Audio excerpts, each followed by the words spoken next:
All around, the club is open for business. Jack DeLongshot alongside my Club Bromaha fellow addict, Ben Upton. It's a mid-major midweek matinee. How do you like that alliteration, Ben? How are we feeling, buddy? Dude, feel good. We got 6 games here on the scoreboard. I wish we could make it a little bit more because there's a couple more down here that I'm more interested in. Dallas Baptist already up 2-0 against Oklahoma State. And St. John's, the Johnnies, threatening top 2 against Texas, 1-0. So we might have to kick out a couple of these games. It might be time for Mercer to go, Wake Forest to go. I just have a couple investments on those two teams right now. As you can see on the bottom, I got Mercer, Florida A&M over 11.5. Then you start scoring, and I have Wake Forest minus 6.5. They're up 7, but threatening there. So, all right, we already got 17 people in the chat. Let's go. A minute into it. I see Avery. Avery and Tony were with us for 6.5 hours on Friday. There's Mr. Lee. Boys are buzzing. Let's go. Mr. Lee 23. We've got some ride or die individuals in our dugout, otherwise known as the chat. It's a Laka Laliki Luku kind of Tuesday as we're rocking the Hawaiian floral on this fine Tuesday night. As we mentioned, DBU and Oklahoma State, we've got Michigan and UCLA teeing off here in about T-minus 2 minutes. But the number that you've got, you liked Stetson today. Stetson up 5-4 in the top of the 5th of that inning. The Hatters up on the Gators, but you snuffed that one out pretty good, huh? No, I really didn't, to be honest. I mean, I think I mentioned it on the podcast Sunday night, but I grabbed Stetson live. They were like minus 110 when they were up 3-0 in the first, and I was like, I got to grab this now. Scored 2 more, and then of course Florida put up a 4 spot right after that. So I want to give our viewers, in case they had a long day of work, they're deciding to spend their Tuesday night with us. A little concept that Ben and I are putting together. Sports Center doesn't dedicate any time towards college baseball. We'll be your spot. We'll give you a little rundown on some of the matchups earlier today. Rutgers, who's been really good early on this year with a 15-9 win over St. Joe's. Maryland, in their first-year head coach, they win 14-5 over a Georgetown team that's much improved. But the game that kind of caught everyone's surprise, how about ODU? ODU had a big weekend. They knock off East Carolina, a little bit of a hangover game for the Pirates, and a 6-5 loss. Virginia Tech 14-4 over the next-door neighbors. Radford, Iowa back on track, 14-6 win. Louisville beats East Kentucky 12-3. Georgia over PC, and actually a really good baseball game, 4-3. Clemson handles business over SC State. They beat them by a touchdown. South Carolina beats Gardner-Webb 7-1. Indiana, we love the Who's. We love the Who's.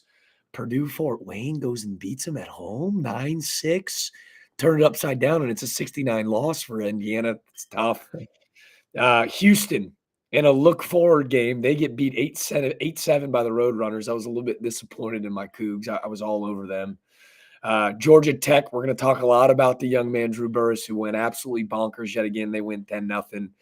Tennessee beats High Point 7-4. Duke with another run rule. They're insane.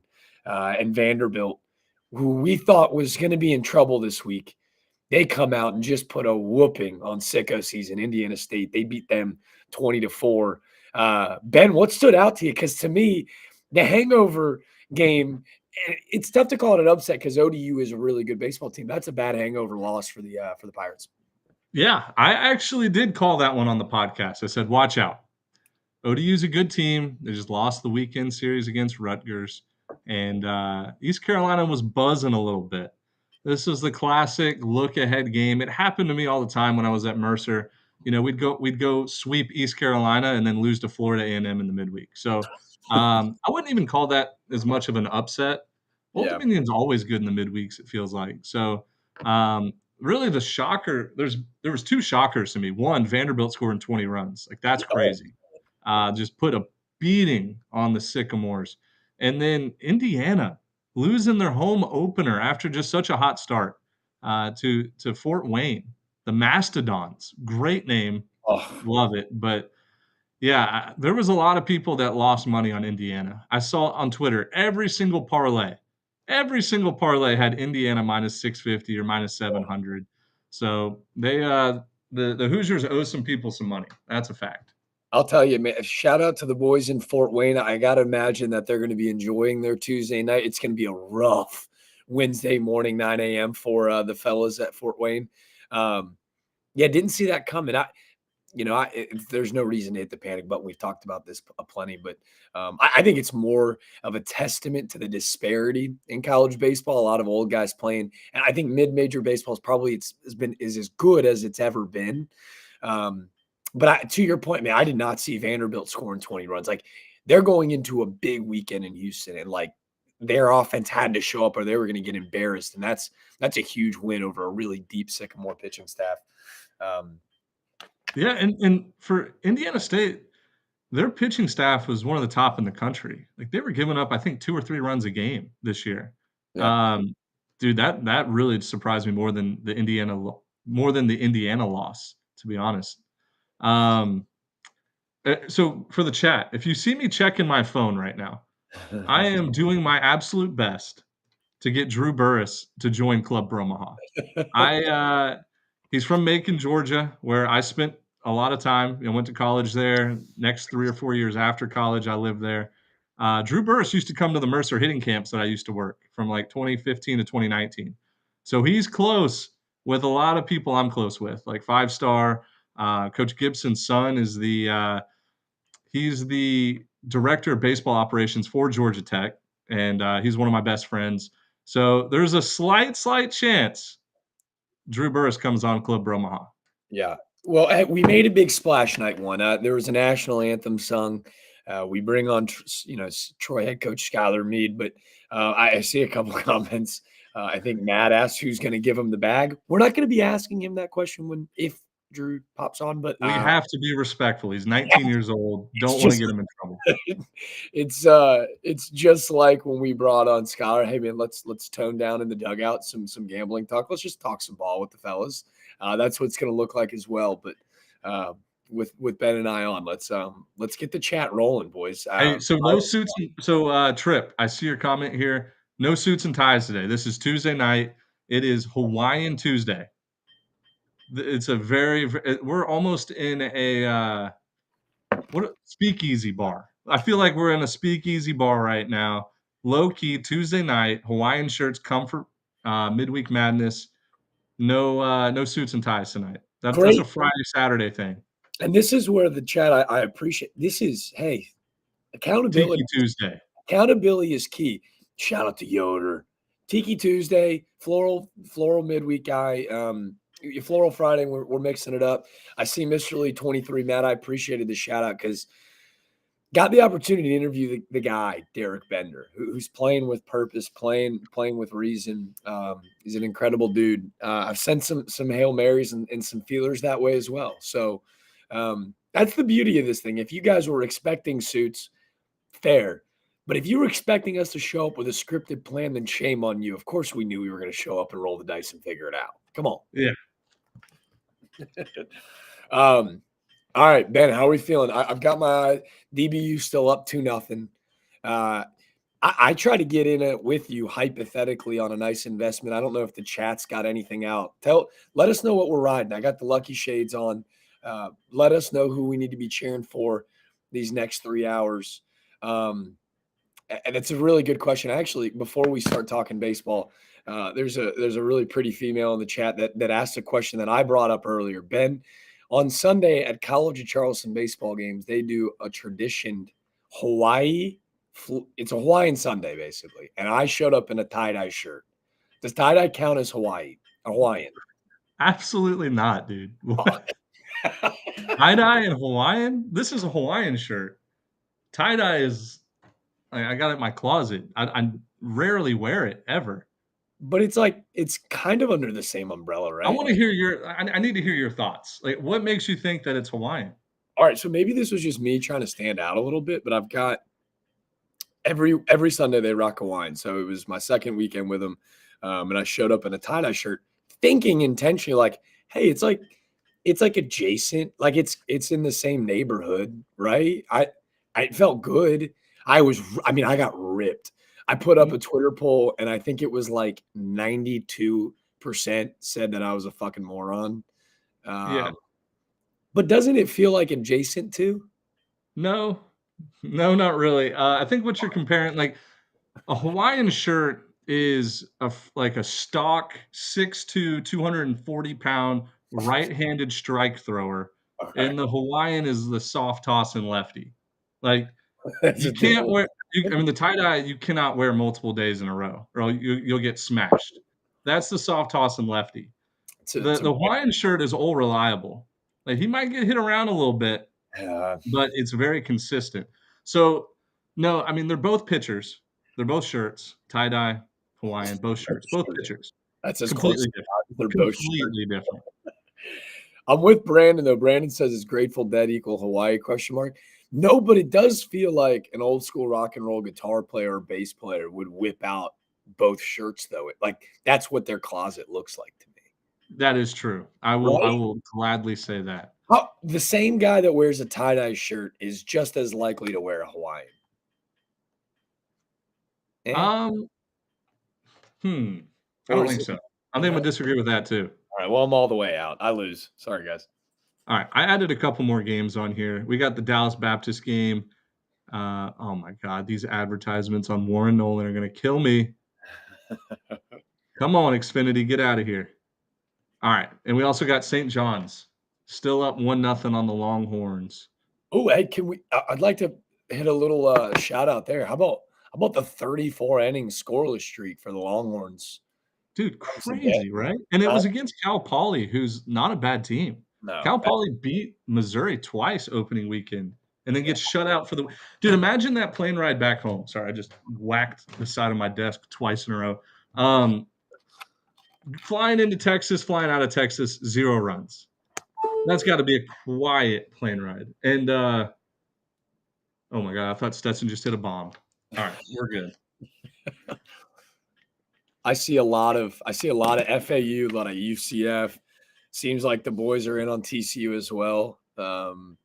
Lupton Drinking Club. I'm riding with your frogs, gentlemen. Riding with them. Yeah, I should have live bet Alabama. They're gonna win this game.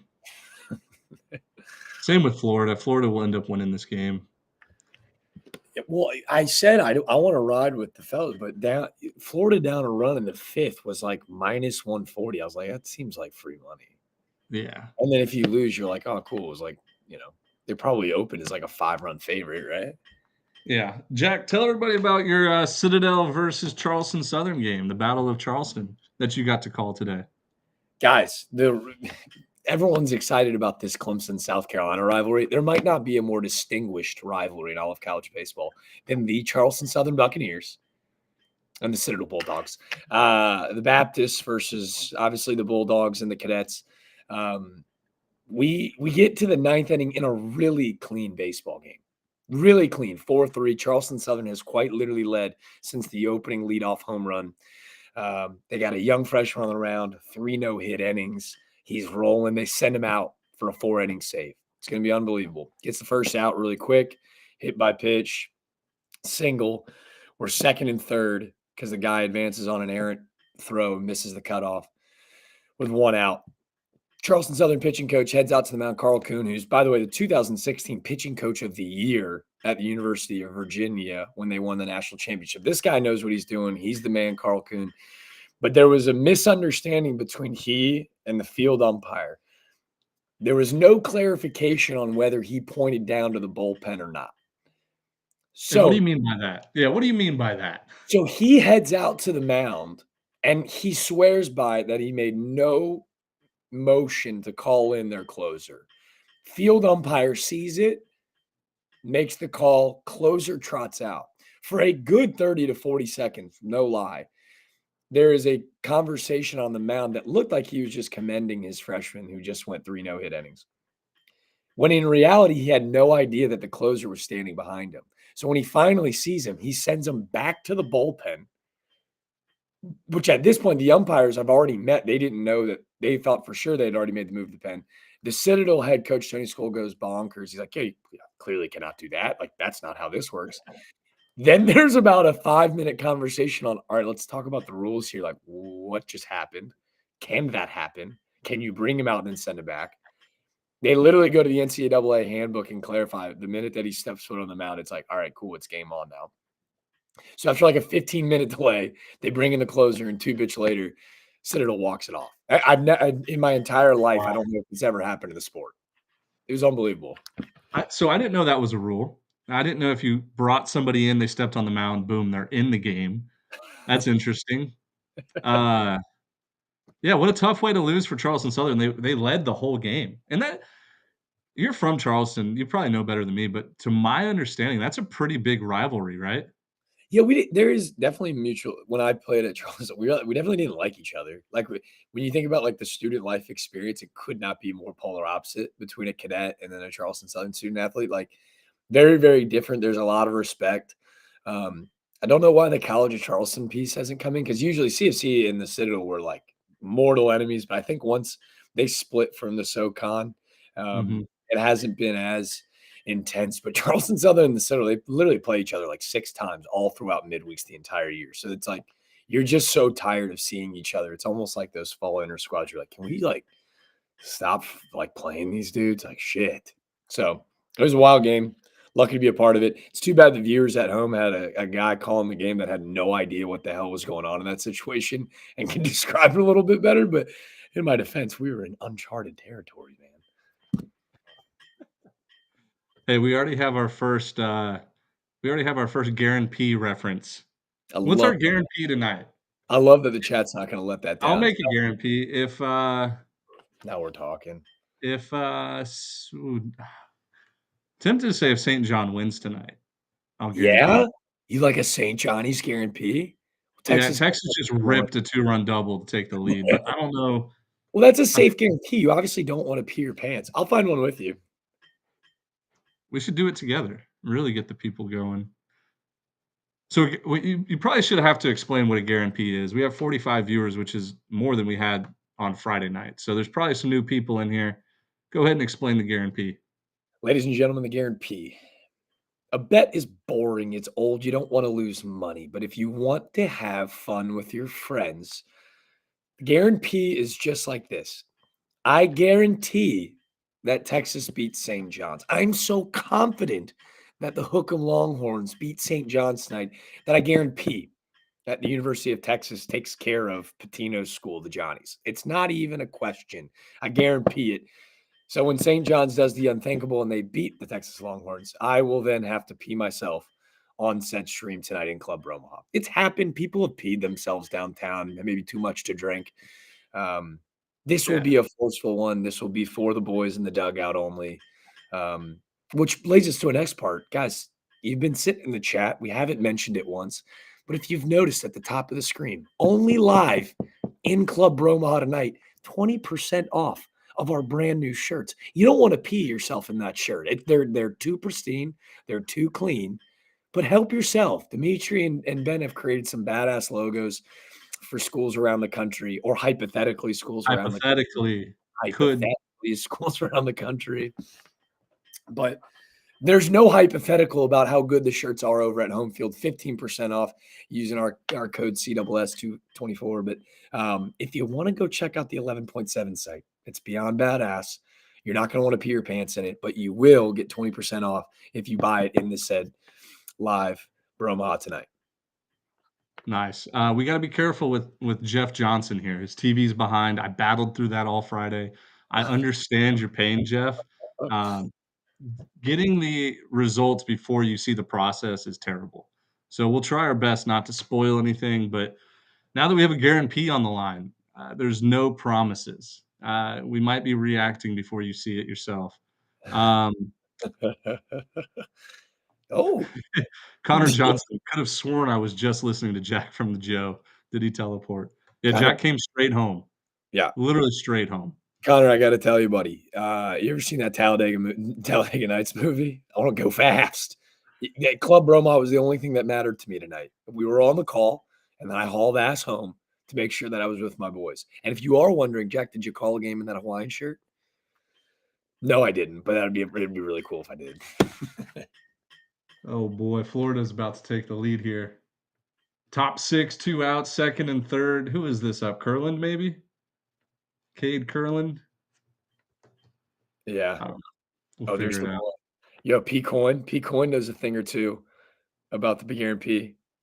P Coin, yo, send in the chat. I'd like to see a chat member guarantee. I'm just throwing around nilly willy. Yeah, we had one. I think Who else? Avery might have had a guarantee. Hold on, let's look. Really? Yo, how about Matt? We got Yep. 52 people in here, Dude, 53? That's twice as many as last time. Let's go. and we went for 6 hours last time. Hey, you know that one saying that's like, For those if who you don't have a know, penny if you have a penny and double it up every day after, like, so many days, you have, like, $1,000,000. If we just keep doubling every Club Bromaha, eventually we'll be the number 1 show on YouTube. dude, and that's pretty cool because we don't know too much about YouTube. Uh-oh. Avery guaranteed if Stetson wins, so All he's right. big in Florida right now. Yeah, we may have just found the coach that we're bringing on tonight. I don't know if he's busy, but Morehead State had themselves a weekend. They go get a series dub on the road, and Brady Ward and the Fighting Eags bus break down. They didn't pull back home until 6 a.m. Monday morning. Wouldn't be served at any restaurant because they weren't rolling through with the whip. So shout out to the Eags and Coach Ward. Let's jump on. Come on. So, is Brady coming on? We can ask him. Let's do it. I'm in. Hold on, let me set it up. Are they playing right now? They might be playing right now. Well, he just chatted in the dugout. Oh, he did? Yeah. Oh, there it is. That's why I said it. Yeah. Talking out of my tail. Sco Eags, baby. Let's go Eags. They say, are we staying on till till tomorrow night? Yes. What if we did a 24-hour stream? I think Think that's about gonna that for a happen, second. right? Yeah, for sure. Think At about it. some point. We'll have to do a weekend. Dude, how about that? How about Coach Ward? I didn't see their score, so I apologize, Coach. I was a little bit busy with some craziness down here. They win 7-5 today after sleeping for approximately 2.5 hours, having a roll into class. Dude, I'm such an insane Morehead fan. It's insane. Fucking defend the Salamanders, baby.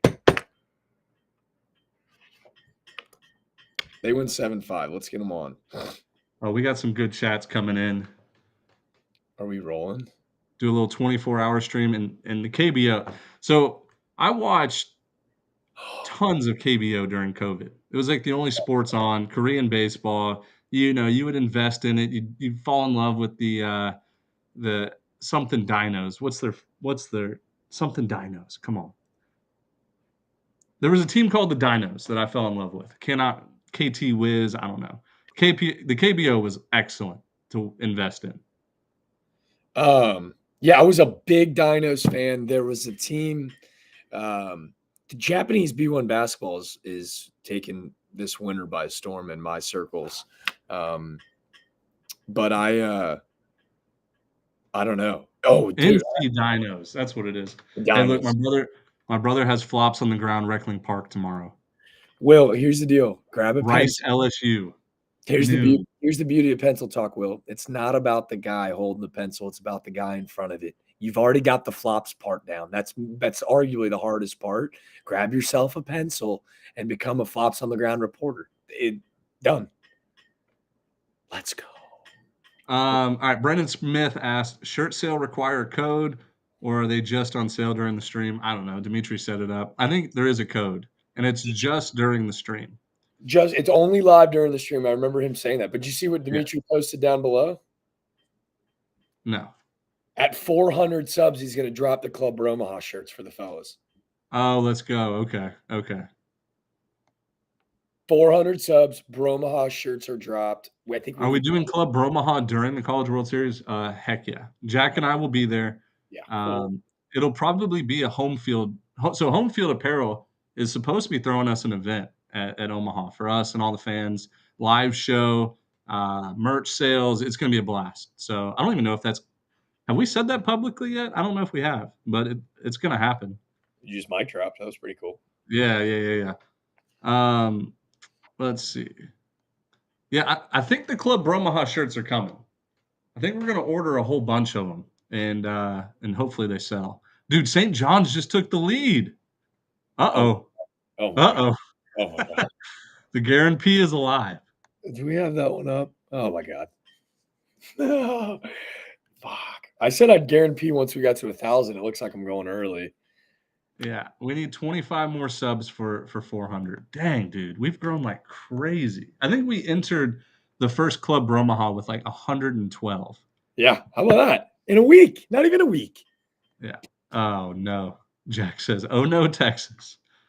Yeah, we're gonna have to pee ourselves on stream. It's gonna happen. I'm wearing black pants though. Nobody can I see. pissed myself on stream and we don't get to 1,000 though. What? Like what? I don't know. I feel like if I piss myself in front of all, well, I guess I'm just pissing myself in front of the boys. Yeah, it's just the club. Yeah, they're not even. Yeah, Initiation. We'll all do it. If we have 54 people viewing, everybody has to pee themselves. That's the deal. guys, I gotta tell you, it is an unbelievable feeling. It's. I mean, it's so freeing. It's crazy. Yeah. All right, on similar note, do we want to get Coach Warden here? Hey, does the chat want to talk a little fucking Morehead State baseball today after another big dub? So you know how you got that big care package from Morehead State? You know, Coach Ward hooked you up.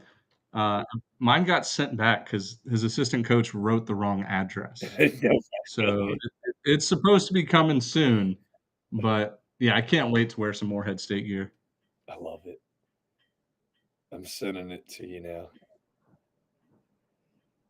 Southern Miss needs to step it up, man. Well, I don't know. Nicholls State, they were supposed to be pretty good this year. Looks like they are. TCU is just about to destroy Washington I State. loved that live. Loved that Yeah. live. Ryan McGuckin, I see you, my guy. Walter Nolan. Did I say that? Walter Nolan. Screwed me on investing this weekend. See, I do like the word better because I think there is a negative connotation. Those guys on Wall Street don't know what the hell they're doing either. It's financial advising. Like there's no difference. All right, I'm sending Coach Ward the Electric factor. The link. Electric factor. Ignore me while I don't know if you guys can see my email or not, but am I sharing my screen? Florida's still down 2. Mr. Lee, my boy, don't worry. The Rizz God will be here. Rizz God's coming. Oh, he's Rizz lurking. God's lurking in the shadows. Man, what a day. What a day of baseball. I know that we talked a little bit about it too, but how about Austin P yesterday on the midweek? I know we talked a little bit about it on the podcast, but they had a Monday matinee guy, and they got a big-time win over Gonzaga, who I still think is a pretty good baseball team out west. They keep rolling. I know I ran through our. Oh, by the way, chat, I want to clear things up for the chat. When Coach Ward comes in here, no gambling talk. Yeah. Oh. We can't have a Bohannon situation. Everybody be respectful. If you want to ask questions, I'll throw it on the screen. We'll ask them together. Yes. Yeah. Let's see. No gambling talk. And what's the other one? I feel like there's multiple rules that we were supposed to. Here's what's beautiful about the chat is coaches and players. We got to be careful. Yeah, real careful with, and I think that I think the chat's got some good common sense. I think I really do. I think I want you guys to ask about the salamanders. Ask about the salamander sanctuary out of right field. There's some things that we can avoid that I think are all fairly common sense that will make sure to hit the minute he gets off. But yeah. Big looks. When he gets off, there's no rules. When he's on, it's a couple rules here. Hey, I'm not saying that I'm worried, by the way, but 3-2, the minute that I set the guarantee, it kind of feels like I knew it was going to happen. I knew it, like man. St. John's is about to go 8 runs like unanswered here. It does feel like that because that's usually how this thing works. And this is like a prime look-ahead game for Texas. Yeah. They got the big weekend coming up. St. John's just got whooped by Houston. Yeah, man. Yeah, that's coming. Man, I'm going to have to piss myself tonight. I didn't have that. Oh, I love this, Nick. We're going to need Coach's guarantee live. How about, I shout out to the guys at Barstool, but the pinky bet on the part of my take guy. Hey, would you cut off your pinky to win a Super Bowl? I think a live guarantee after winning a conference tournament is really not that much to ask for. So wait, can we try to get Coach Ward to do a pinky bet on going to Omaha this year? Yeah. But I wanted to, but I Okay. guarantee, like I guarantee we don't go to Omaha. That way, when they do, he's got to piss himself like during the supers. Yeah. Oh, I see what you're You see what I saying. mean? Okay. So it's like almost like a reversal. Like he's firing the guys up, like, "Hey boys, little reverse psychology. Hey, people don't believe in you. I don't believe in you. I'm gonna piss my pants if you can do it."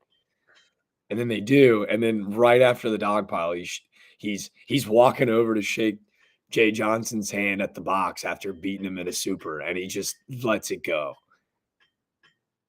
It'd be great.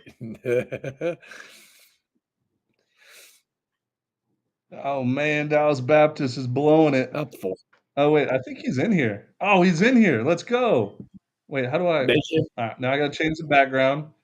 Coach, There we go. hold on 1 second. We're gonna take this off, and this should. Oops. throw him up there. Rizz Oh no, I gotta quit sharing my screen. That's what it is. Coach Now we go. Ward. Bang. Now we go. Let's Oh wait, now I go. gotta quit covering us up. There we go. What an unbelievable feeling. Coach. Coach, you're the second guest of Club Bromaha. How's it Who feel? was first? Skylar. Oh, Skylar Mead. good company right there. From Troy. Very good Yeah, company. yeah. Coach, I got to be honest with you. My first question is a little bit of a softball question. I'm putting it on a tee for you, but this is the first time that I've gotten to say thank you for the care package. We rep the gear proudly, but secondly, do you have the best beard in college? I mean, that's strong, sir. No, I don't know about that. I appreciate the kind words, obviously, and that's both times, the tweet and right now. But yeah, that's strong. So actually we just got done playing in KU, and their head coach Dizzy Payton is a good friend of mine. And one of my players, it was probably like 20 minutes before the game, said, "Is it just me or does everyone here look like a Viking?" Dizzy's got like the most groomed, lengthy beard. Just such a good guy. But yeah, you kind of walk into that place and the aura just takes over a little bit. Yes, 100%. Coach, so we have over 50 people here in the chat, and I don't know if all of them are aware of what Morehead State's baseball field looks like. So, kind of explain the uniqueness and just totally different look than 99% of baseball fields out there. Yeah, so we pretty much ran out of real estate in right field where the fence exists. There is a creek with a endangered salamander species that exists in it. So now I can't tell you. I've seen salamanders. I guess that's why we only see a limited amount, but there's no room to push the fence back, and we're kind of landlocked even on the left side of the field. So yeah, it's pretty much a straight wall from right field. Right field's true. Like it's directly down the line is true. It's 328 feet or so. About any ballpark you're going to find in the country. So we get a lot of slander for that. But then as you go to center, it's going to stay a little closer than what most would prefer. But then in left field, like when you see an overhead photo, you're immediately going to think this is the dumbest dimensions you've ever seen. But left field plays pretty true until you get to left center, and then it takes a jolt. But with the way the game's played right now, we'll still see 20 plus home runs this year to left center. We see them in BP every Yeah. day, and obviously the game is just fast and consumed with home runs, which is a lot of fun. It's a great brand of baseball, but I just love the narrative that like, hey, we can't have right-handed hitters. Our first baseman was a right-handed hitter last year and had one of the most decorated 3-year playing careers in the school's history. Ended up being an 8th rounder by the Diamondbacks, and I've seen him blast balls both to the opposite field and to the pull side onto our softball field, which that's about 460 feet away or so. Jeez, man. Yeah. So let me bring you back to 2014, Yep. Coach. It was a April weekend. The Skyhawks were in town facing the Morehead State Eagles, and a left-handed hitting freshman who had a little bit of success up to this point comes out and hits 2 bombs over the 40-foot right field Yep. wall. The kid goes on to finish out his 4 years of college, 3 different schools, and then starts a college baseball podcast. What do you know about the legend of Ben Upton hitting at that field? Do they still talk They about it? do. I mean, if there's been a home run hit here, it gets brought up in conversation. I think we still have a couple guys on our roster that played against you in 2014. So, Yeah, we still get those the stories. COVID year Yeah, and those yeah, yeah. stories still circulate the locker room and such. Yes, okay, cool, Coach, cool. Just making I sure. got a story for you because I want to show some love to the truth of college baseball, which is what happened to you guys this weekend. Big time series dub for the boys. You guys I mean, you guys are throwing the pill with some serious intensity right now. But on the trip home Sunday night, bus breaks down. Everyone's been there, but until you've lived it, you don't really appreciate it. You guys are stranded. Don't get back till 6 a.m. And you Yeah. guys once back with a road dub. You said, don't let the Eags get going. You guys go get a midweek dub today. What's that say about the resiliency of your group? And then also walk our fans through that night because I'm telling you, you can say it, but you don't really know it till you experience it. Yeah, no doubt. So we leave Florence, Alabama, and obviously for us, even in the OVC, we're the only team left in the Eastern time zone. So every time we go on the road in conference, and most of the time for non-con, we go to the Central. So we're getting an hour back on Thursday and losing it on Sunday. But I looked at the ETA; it was pushing, I think, 11:30 p.m. and we're about 10 miles south of Knoxville, or not Knoxville, Nashville, and I had actually saw a video on Twitter the prior week about Nashville potholes, and our bus hits a pothole at full speed, and the shocks on the bus give way. So we are pretty much riding nose to the ground for the next 10 minutes. Finally get to a truck stop, a Love's truck stop, and I just, calling a spade, not the nicest part of Nashville. Like there's a lot of friendlies around. And so we set on this bus and of course we call for backup. Well, backup was coming from Lexington, which is about 3 hours away. Um, we had to settle on pretty much rolling the bus to a McDonald's because they were the only people that said at 10 o'clock on a Sunday at this point that they were willing to feed us. And yeah, so we sat there and we finally got reinforcements at about 12:15, 12:30. The bus driver that brought the bus, he rides shotgun with us on the way back. He thinks he's awesome. Like dude's the man.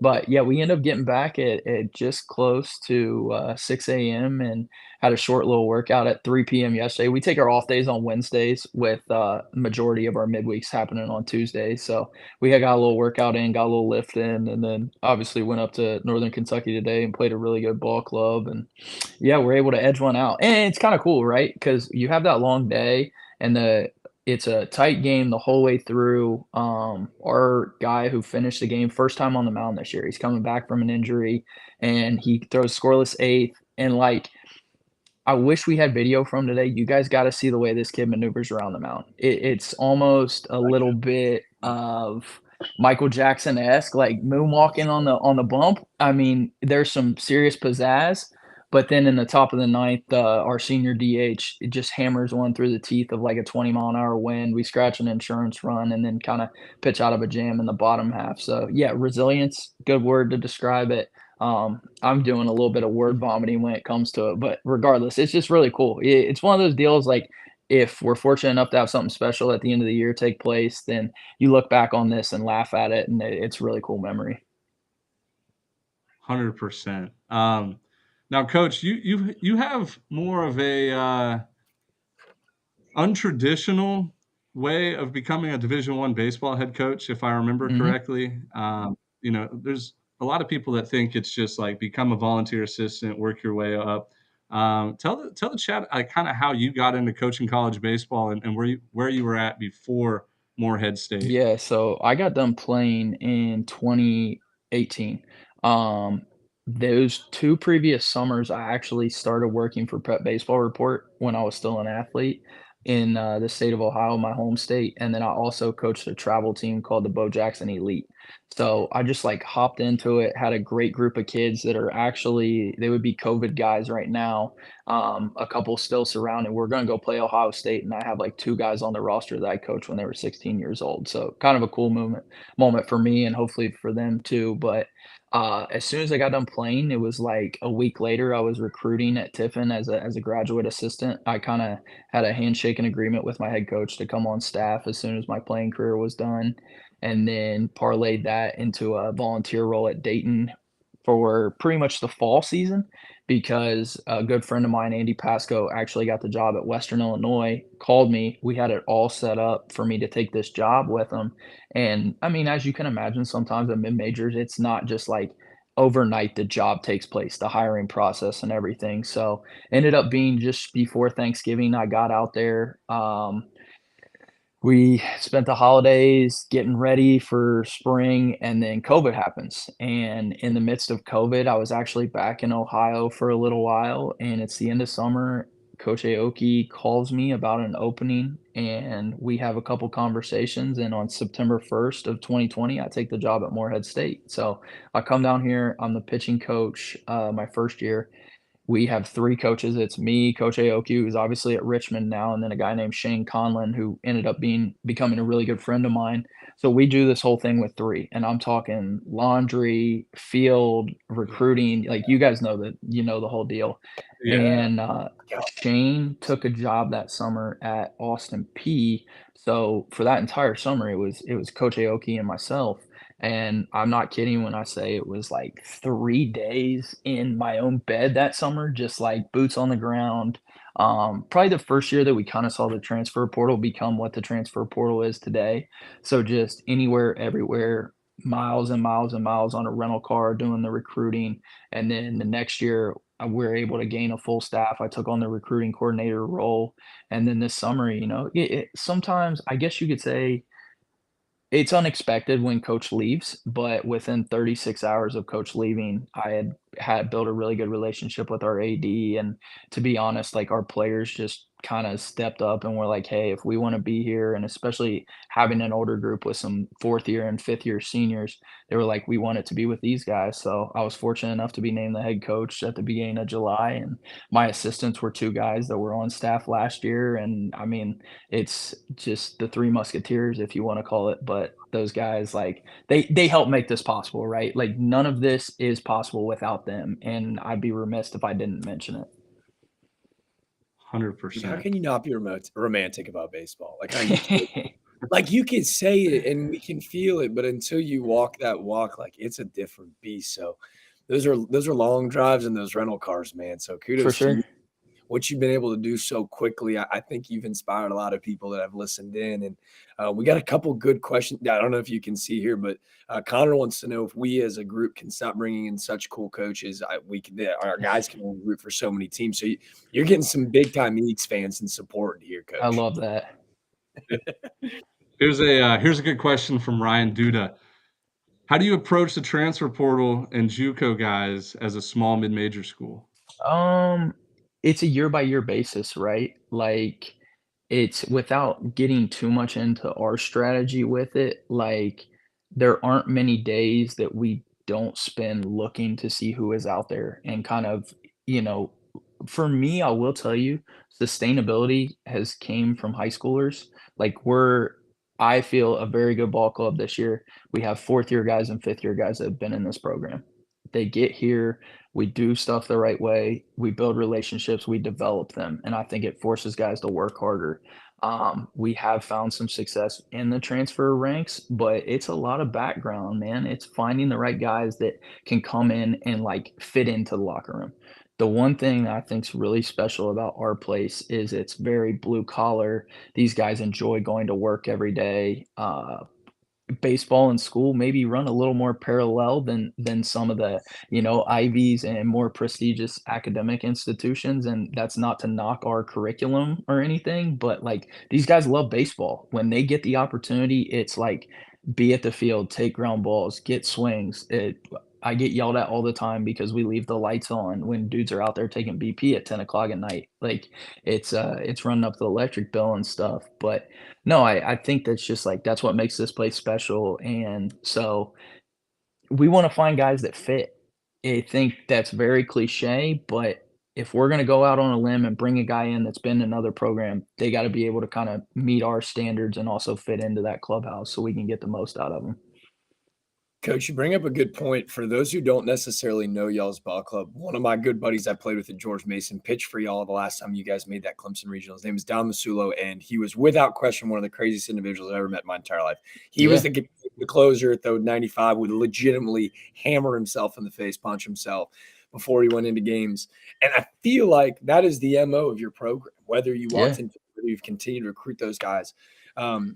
I'm curious, is that like do you recruit the personality as well? Because I know you had Hayden Robinson, a freshman, hit a game-winning 3-run homer on Sunday.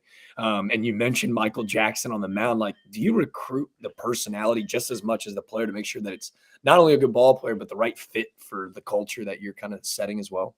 Yeah, no doubt. I think it runs pretty parallel to one another, and I know I mentioned that with like the academics and the baseball side of things, but the personality for us has been huge because the thing I preach to these guys is like one, empower them with leadership when they get here. Everyone plays a role, and even if that's just doing the right thing on a daily basis, that is part of being a leader.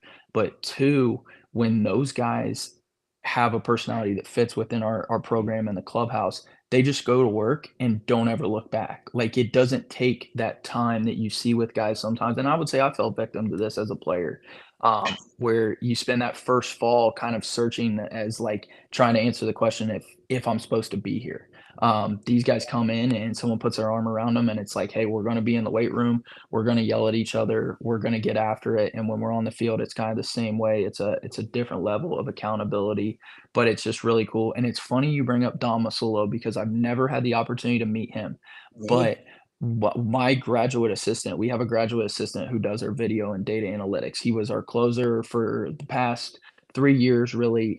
Kind of played a hybrid role the last two, started some games, but he talked about, he was like, "Hey, every year that we've been really good, we've had that guy at the back end who is an absolute lunatic." And that Yeah. was the first name he brought up. He said it was Don Mazzullo, and then he brought up himself, and there was another guy in between, but he was like, "Ward, these dudes just like it's reckless abandonment on the mound, and they'll punch themselves in the face, and they will spit at you, and just like they're gonna strut their strut." And it was really cool to hear that, but it was kind of one of the talks we were having, and like I was telling someone the other day that February is the best chance for us to learn about ourselves and put ourselves in the best position come May, when obviously the baseball kind of kicks up a notch and comes a little more meaningful. Not that any game is a throwaway, but those are the ones where you kind of get a chance to extend the season. So we're trying to find that guy.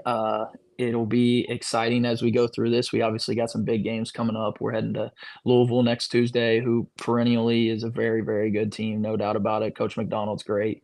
And then we're going to head down to Ole Miss and see Coach Bianco and the Rebs, and we know what that kind of test will look like. Let's go.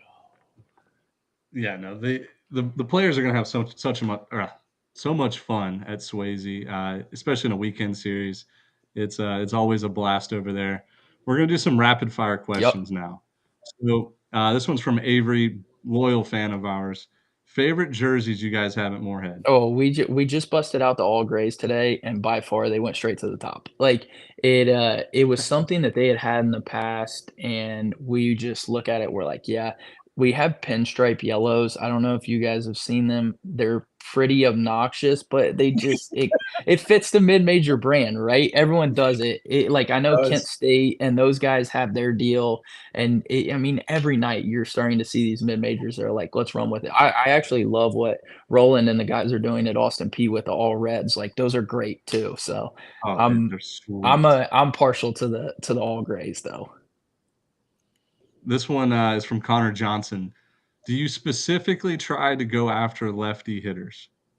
No, absolutely not. We're gonna take the best hitter available. Historically though, the right-handed hitters have had more success at our yard, and I think a lot of that has to do with just learning to use the entire field. And when you get big, strong guys, and I mean, I alluded to it earlier, but in today's age, like, we're seeing balls fly out to the backside every game we play. Like, dudes are strong, the balls fly, the bats are good.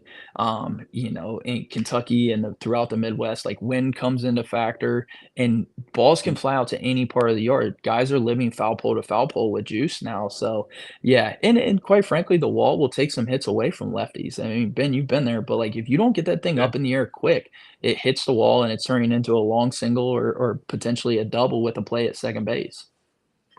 Especially with like swing paths nowadays. Mhm. I know it's changed over the last 5 or 6 years, but you see a lot of top spin to the pull side, and then when they get through it, right center as a right-handed hitter, right center, right field, you get that backspin. Yep. So it's almost an advantage to be a righty hitter at the ballpark. Yeah, no doubt. Because as a lefty, you turn on it, you get a little topspin, it doesn't get high enough to clear that 30-foot wall.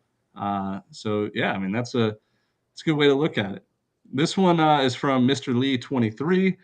Coach, how does your mindset change going into a midweek game versus a weekend series? This is a good question that we hear all the time across college baseball. And I don't think there's a right answer and a wrong answer. It's just more of like, what does each head coach kind of bring?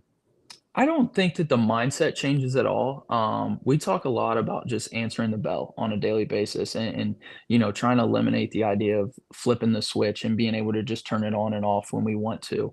I think that's a really good question. Obviously, for us as a mid-major, last week we had the opportunity to go play the University of Kentucky. It's so easy to get up for that game. Like, you don't have to motivate these guys. We're going an hour up the road. We're playing in front of, I think it was like 2,500, 3,000, just super, super turnout for opening night for the Cats. And next week's Louisville, like those games are easy to get up for on a Tuesday night. And we're trying to go out and make a statement, right?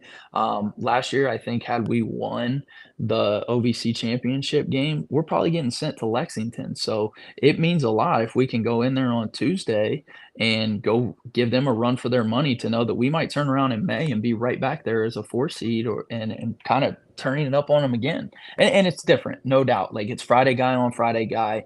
It's a different environment when you get to a regional. But yeah, so is there a different mindset for me? I try not to. I attack it the same way. The pregame's the same way. The lineup for the most part is pretty consistent, but you try to plug some guys in and get some at bats where we can and some guys experience. And like I said, it's just a lot for us is trying to figure out, where we need to be months from now, but also kind of head down, eyes up for the present day. Yeah. This one's from Alex Yoder. Favorite opposing conference ballpark? Okay, so the new one this year, we're going to Little Rock to open up. SEMO has a really nice yard. I like it, and I like the environment that's created there. They play at the park in the middle of town called Kappahaw Field, and they do a free beer Friday. So it gets pretty rowdy. And I will say the one thing about SEMO, they don't have bathrooms in the dugout. So in order to get to the bathrooms as the opposing team, you walk up the stairs and they have what would be like an asphalt drive that kind of runs through the park. That's where the fans sit. So you're walking through these fans who have been drinking all night on a Friday to use a porta john. And you can imagine just some of the stuff that's being thrown at some of our guys or coaching staff alike.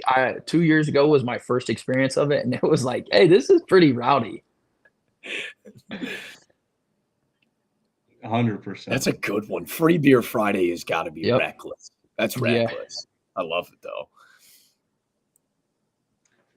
Jack, do you have any closing questions for Coach before we let him go? Yeah, Coach, I would be remiss to mention the chat's kind of all over me. This is actually, you never met him, but this is, I introduced our fans to the Guarantee last week, Coach. I'm not sure if you're familiar. This was a Don Masulo and Cooper Moroka special, a UMass and a Morehead guy combined together. It was dangerous company at any mid-major matchup. The Guarantee is like a guarantee.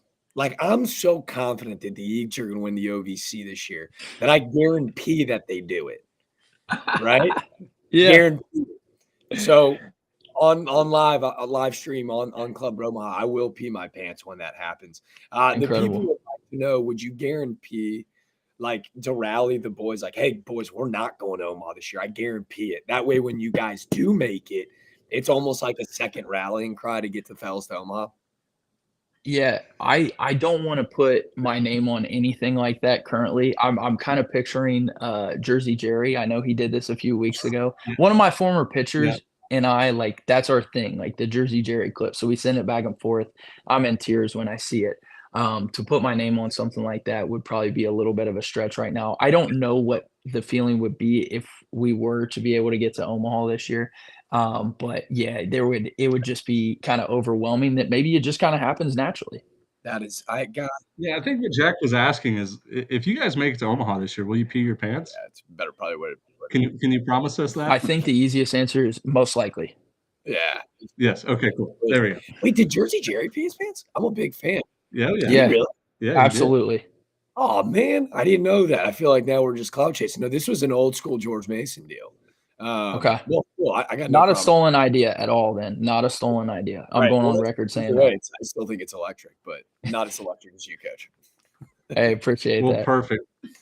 Coach, I mean, just looking at the chat, people love you. People love the Morehead State baseball team. Thanks for hopping on. Absolutely. Obviously, Jack and I are big fans. We rooting for you guys. But if you ever need anything from us, just let us know. Much We're here for you. appreciated, yeah. We got your back. No, this is just thank you to you guys too, like, I think it's awesome, and obviously, you guys alluded to it earlier, but my path to Division I baseball is a lot different than others, so when I see people who are helping to grow the game and everything, like, I give you all the credit in the world, and what you guys are doing is awesome, so to the moon, that's where we're trying to Yeah. go, but it's really good. I appreciate you guys having me, I enjoy it, and, hopefully, we're doing this again later in the year. Coach, Yes, sir. seriously, whatever you want, Absolutely. man. And to your point, before I let you go, we got to tell you, your story's inspired, right? It's different, kind of like what we've been doing, chasing this game in a different light, telling stories. So, For sure. man, we cannot thank you enough, man, for coming on, dude. Absolutely. Enjoy it. I'll try to see how long you guys actually went tonight. I threw out the idea of a 24-hour stream. A Tuesday's tough. I get that, middle of the work week, but hey, later in the year when OVC action starts to kick up and you get some of these SEC games and stuff, I think you guys got one in you. The Friday night, if we started Friday at like 7 p.m. and did a 24-hour stream to Saturday at 7 p.m., it would cover because most teams play that Yep. Saturday afternoon. It would cover the perfect amount of time. So it will happen. A 24-hour stream. Maybe when we get like 1,000 subscribers here on YouTube, we'll do a Club Bromaha 24-hour stream, and it's going to be electric. We're going to have 20 coaches on just to kill the Oh, I time. love But that. you'll be here. Yeah, send a text. I'll copy and paste the link to my buddies too. We'll try to get some of the big dogs in here. Now we're Yeah, it'll be a You are blast. the big Well, Coach, coach. Yeah, You are I the big. love that. you are the Thank big. you. Thank you. Thank you. Yeah. Well, enjoy the rest of your night. Get you a good dinner in, and get ready for this Yes, sir. weekend. Appreciate you guys. Take it easy. Appreciate it, coach. Yep. See you, Coach. Bang! Coach number 2 done. Dude. I can't remember who said it earlier. I'm gonna go back and look for the chat, so forgive me if I don't give you credit. If we keep bringing on dogs like this, I'm gonna have 7 national championship teams that I'm rooting for here. Like I know. Well, that's what the chat was talking about. that's what The chat was saying, like, we got to quit bringing on such good coaches because now they're going to be rooting for like 5 different teams this year. God, what a guy! What a story too. It really is. I didn't just say that Dude. to glaze. Like man, it is inspiring No, to it see a is. guy to go about it a different way and so young and like driven to make it happen. Like got me ready to run through a wall, baby. Yeah, I talked to Coach Ward this summer on the phone after he got promoted to become the head coach, and he told me that story, and I was like, dude, that is crazy. Like it's such a non-traditional path to becoming a Division I head coach, but he deserved it 100%. Like his players fought for him, his AD fought for him, and that's what it's all about. So I'm glad we got him on. We were going to interview him for the podcast this fall. We ended up not doing any podcasts this fall, but I'm glad we got him on Club Bromaha. He's a certified bro. Dog, man. And it's also huge too. The University of Texas just tied the baseball game up in the bottom of the 4th. Let's go. We needed I can that. breathe. Needed that. I just don't want to ruin the guarantee this early. I want to feel it because that's what we live for. That feel. That's a big time. Dude, look at these scores though. I mean, we got 4-5. Stetson up over Florida. Southern Miss tied it up. They're still hitting in the 7th. Alabama tied it up, but UAB is threatening. I mean, we got tie games. Dallas Baptist, before putting up 4 runs the bottom of the 4th. I mean, it was getting. I have it on TV right here. It was getting a little dicey. But look, let's take some chat answers to this question that I'm going to propose. Connor kind of brought it up. He wants Sean Stifler next. Go Irish. Sean Stifler was at VCU for a while. Got the job at Notre Dame. What other coaches do we need to have on? Oh wow! Actually, I love this answer from Mr. Steels. Oh, we got to get Brian Bohannon. God, you want to talk about bumping up the subs? If we got, I mean, he's got to be like. It would be probably the most irresponsible thing he's ever done is to come on here. But fuck, would it be good? Dude, imagine if we were just sitting around talking gambling with Coach Bohannon. We would have to hammer LSU money line. That would be the play. His words, not ours. Oh man. Oh man. Yeah, dude. Parker wants Coach Kingston. Think you can hook it up, Jack? Yeah, Marky Mark was on last week. We can make it happen. Yeah. Yeah, Truth Circle. Don't tell anybody because I do.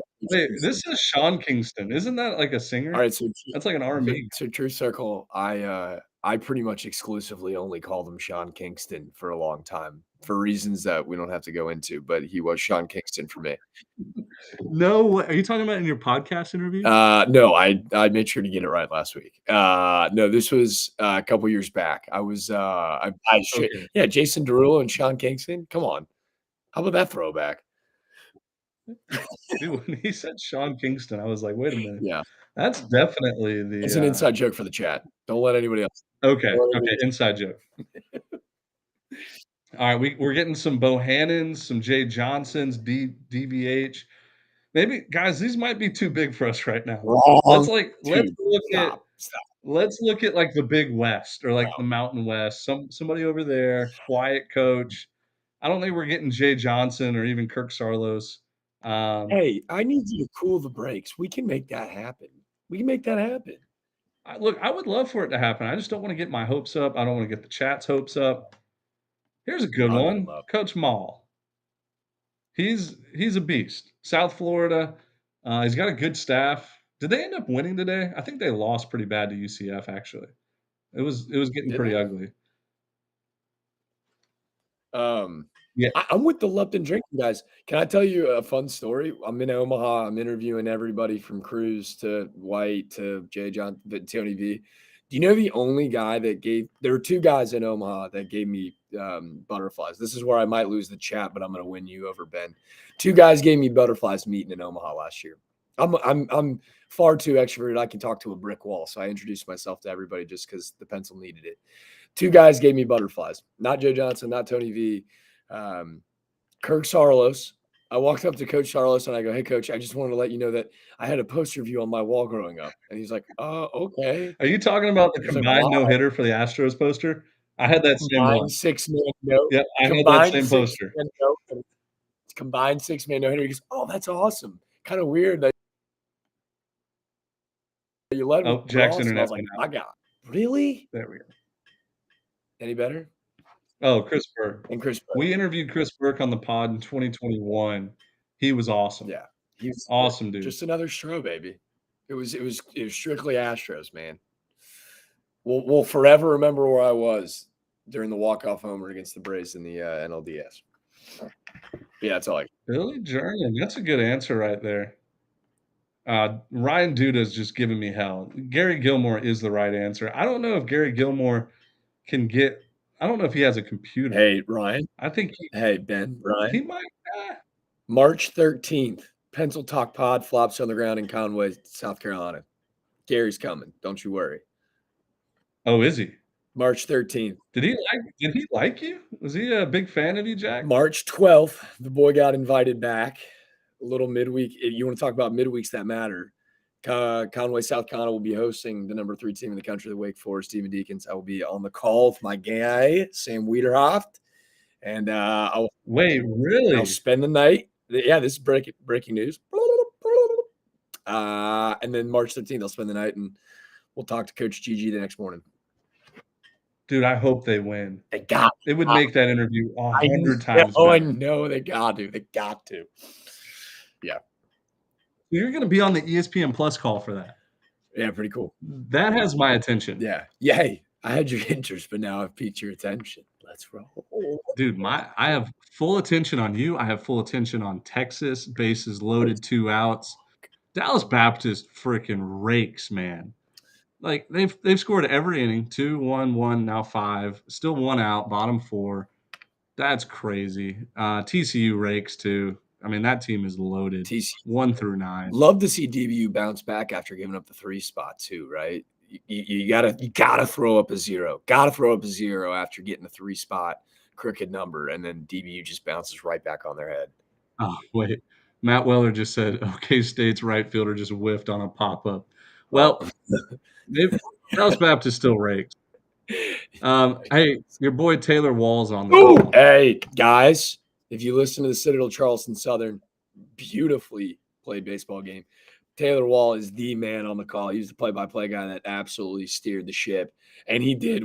I think for about 30 seconds just went straight Chris Berman impressions at each other in the middle of the game. Whoop! Wow. You got All right, Demetra just sent me a text of the Club Bromaha shirts, and they are probably the best shirts we've ever made. guys 20%. So these will be dropping soon, boys and girls. Also, yeah, no, he just sent me a picture. You guys are gonna love that. Yeah, well, how many subscribers do we need? And they can start buying them. I don't know, man. I don't have a subscriber count. I'm not worried about it. It's gonna happen. Oh man, Stetson just scored. They're going nuts. 6'4"? 6'4" Stetson, baby. Oh, Hey, I mean, this is still so early, but people were coming for my throat when I did not have Florida hosting a regional in my preseason bracketology. That's awesome. I had them as a 2 seed, and I was like, look, Florida does this every year. Everybody's all number 1 team preseason. They're overhyping Florida, and they always just disappoint. Now, last year was a little bit different. Nobody was on Florida, and they were talented, and they played well. This is kind of going back to I don't know. It's still way too early. Nobody clicked. I just think it's more so an indictment on – I mean, they lost a lot. Like, Hurston Waldrop was really good on Friday night. They lost a lot. So, pitching-wise – Well, he wasn't even Friday. He was Saturday. Yeah, well, yeah, you talk about the Friday guy. Yeah, just Waldrop said that because he was so gross in Omaha. Like, he was so stupid. Yeah. Hey, your girlfriend wants all the shirts. Yo. She's the best. She gets it. I said this on one of the last podcasts. I clipped it. Gentlemen, 15% off at home field. We're giving you 20% off in Club Bromaha to go buy a shirt. Natalie Spalla, DC Sports Reporter, said that guys that wear 11.7 shirts get hella butt. That's what she told me. Go buy a shirt. Let's go. What? Well, not yet. Hold on. We gotta. Oh yeah, I gotta see how many subscribers. I guess I can probably look on the back end. Let's see. Okay. Or we can just have Dimitri look. Looks like we got 383 right now. Yeah, we can 17.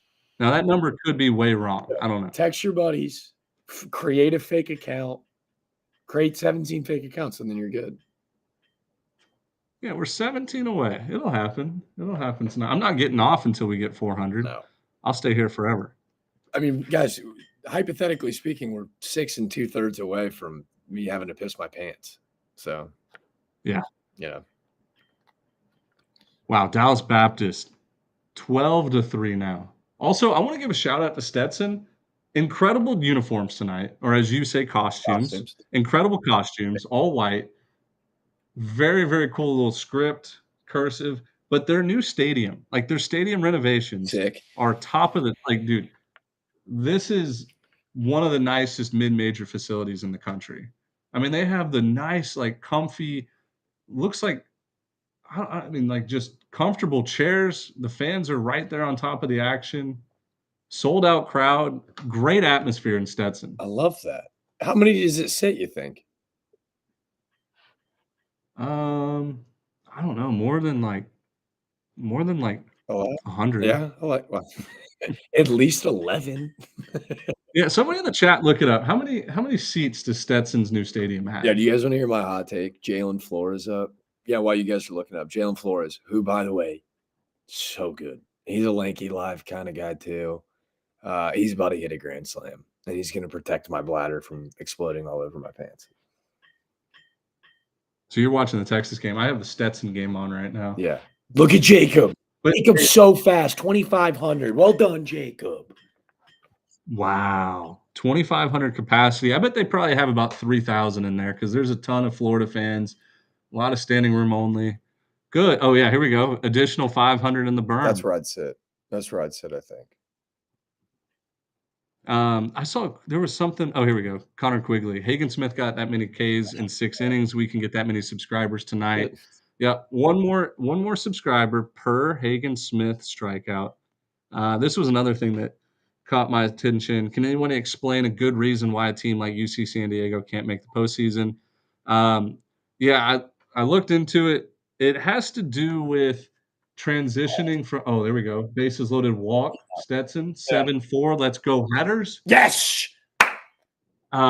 It has to do with going from Division II to Division I. So I guess, like, a long time ago, the NCAA wanted teams to not bounce from D1 to D2, back to D1, back to D2 because the scholarship limit was different.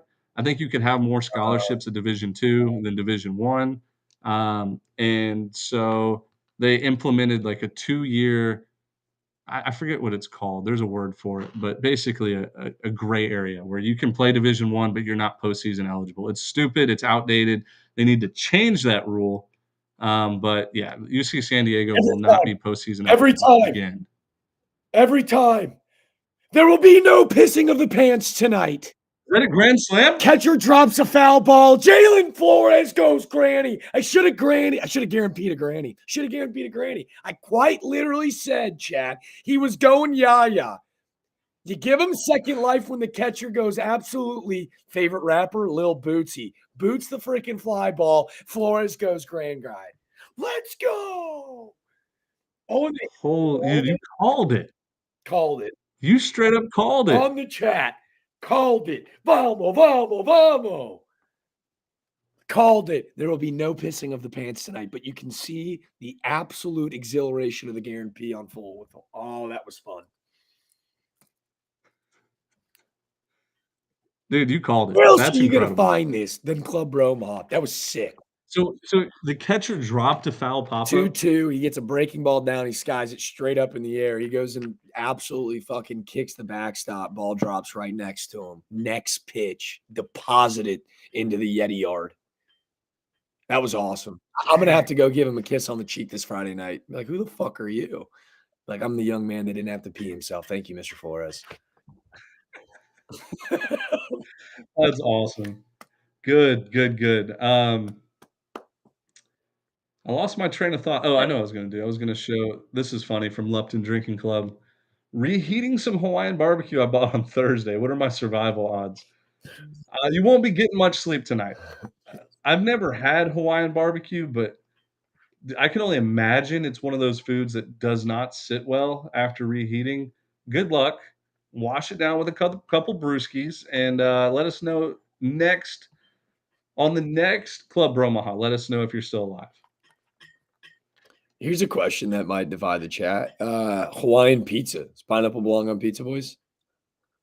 So I used to be so anti that, and then I tried it, and I'm all for it now. So- Like, I won't go out of my way to order it, but if there is pizza with pineapple on it, I will eat it. I'm going. Does that make sense? Yeah, no, without question. I go out of my way to buy it. I love it. So you like order it. Like, if you're ordering a pizza, you're like, hey, can you throw some pineapples on there? 100%. It's either a pepperoni jalapeno guy or just a straight Hawaiian, dude. Now, okay, Connor Johnson, you got to explain the anchovies. I've never even seen that as an option at any pizza place. Oh, Stetson almost hit a bases clear. Oh, that was so sick. What a dope fucking bat flip. So wait, is that like, I thought it was an urban myth, anchovies on pizza. I've never even seen a place serve anchovies. If you put a thing of anchovies in front of you, I don't think We're getting some anchovies are electric. What do they taste like? like an old wooden ship. Meatballs and hot sauce. Wow. That was so cool. Salty, umami flavor. What? Umami? Umami? Is that a word? What is that? I don't know. Oh, Is Demetra in here? I don't know. I just saw the Club Bromaha shirts, and I'm. Hey, our Rizz God's in here. 6 to midnight, Rizz God. Come on, Rizz God, where you at? Well, we're here. Rizz God.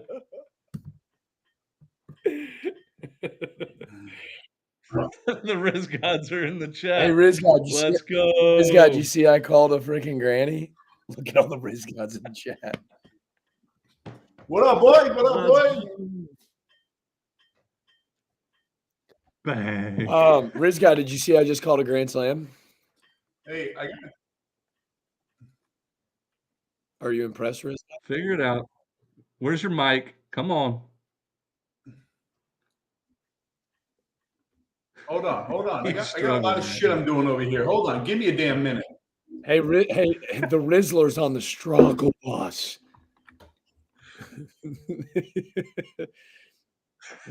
You look like a MLB The Show creative player right now. Welcoming to the chat on Club Bromaha is first name, last name.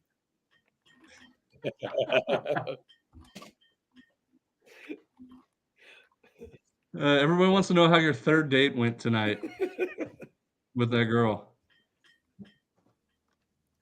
He's a maniac, man. I'm pretty sure I just heard gunshots outside my That apartment. can't be good. How funny would that be if I got shot live on stream? Dude, I got to tell you, I'd be so sad. It'd probably be good for the brand, though, right? Oh, it'd be great. I mean, it'd be great. I would take one for the team. I could die happy knowing that Drew Burris hit 4 homers, and I watched. Oh, there we go. Uh-oh. Look at the boy, Rizz God. So that's the logo right there, bottom right. That's on the back of the shirt. God, she's beautiful. She's beautiful, Rizz God. Demetra, I don't think your mic's on, Yeah, dude. I haven't heard him once. Do I need to unmute him? I think he's just muted himself. I had these. My mic is not on. I hear you now, pal. Did you guys see? Hey, can you hear me now? Did you guys see during the Cags almost went yard.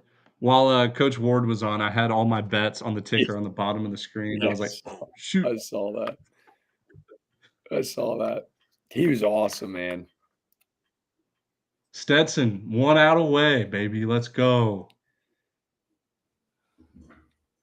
These are not Diet Dr. Millers. We drink Modelo's over here, boy. Diet Dr. Miller's. Connor Johnson, we're going to get so much butt. You get it, Connor. With this type of level of costume that the boys have created, you go buy yourself a shirt. I would caution you to go out and be careful, for the butt will flock to you.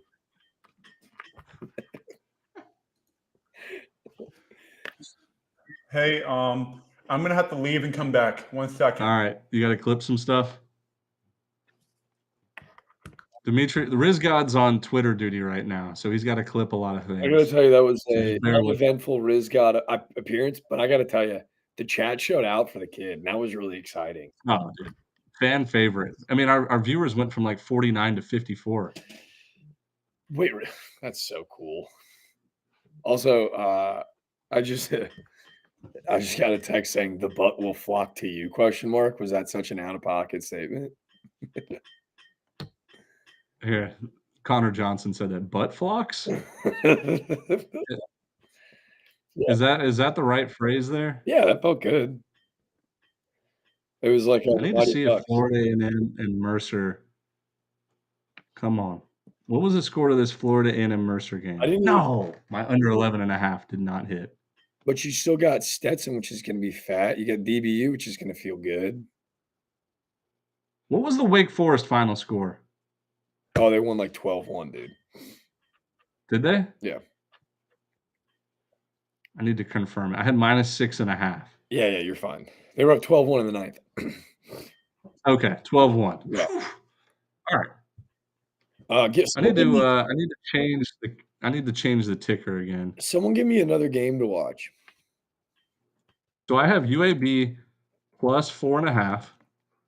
I have St. John's plus 4.5. I have DBU money line. I have Stetson money line. Jeez. I think that's it right now. Have yourself a night. Fullerton, I'm with Nick. I'm gonna ride with Nick. I like it. I like that. Oh, Fullerton. Oh wait, what time does that game start? I think now, but the Fighting Trojans are on. All in. Did you see my boy Cole Myers leading the country in homers? 6 of them, Jimmys. No, not anymore, buddy. Let me break it. Oh God, that's right. Drew Burris got 9 of them I now. forgot. So, all right. So we're on Fullerton right now, right? Yeah. Let me see if I can. Let me see if I can place that investment on Robinhood.com. On Robinhood, That's the there you investment. go. Yeah. Also, I feel like Stetson's about to blow this. I also feel like Robinhood's more illegal than whatever we might hypothetically be talking about. Right. And I just can't get this. Didn't get Drew on here tonight. I'm trying. Also, Georgia Tech to Omaha. I did predict that. People called me crazy. You did. They're And talented. by the way, you also called Auburn, who's now a top 25 team, and everyone's like, I knew Auburn was going to be good. No one knew Auburn was Yeah, dude. good. You did. I'm so tired of just seeing people say that they thought Auburn was going to be good. Every single like preseason SEC projection had them like second to last. Yeah. Everybody like D1 baseball, Baseball America, everybody had Auburn like second to last. Yeah. Garbage. Uh-oh. They hit Florida. Tying run to the plate. I am feeling myself. All right, let's see what I can live invest right now.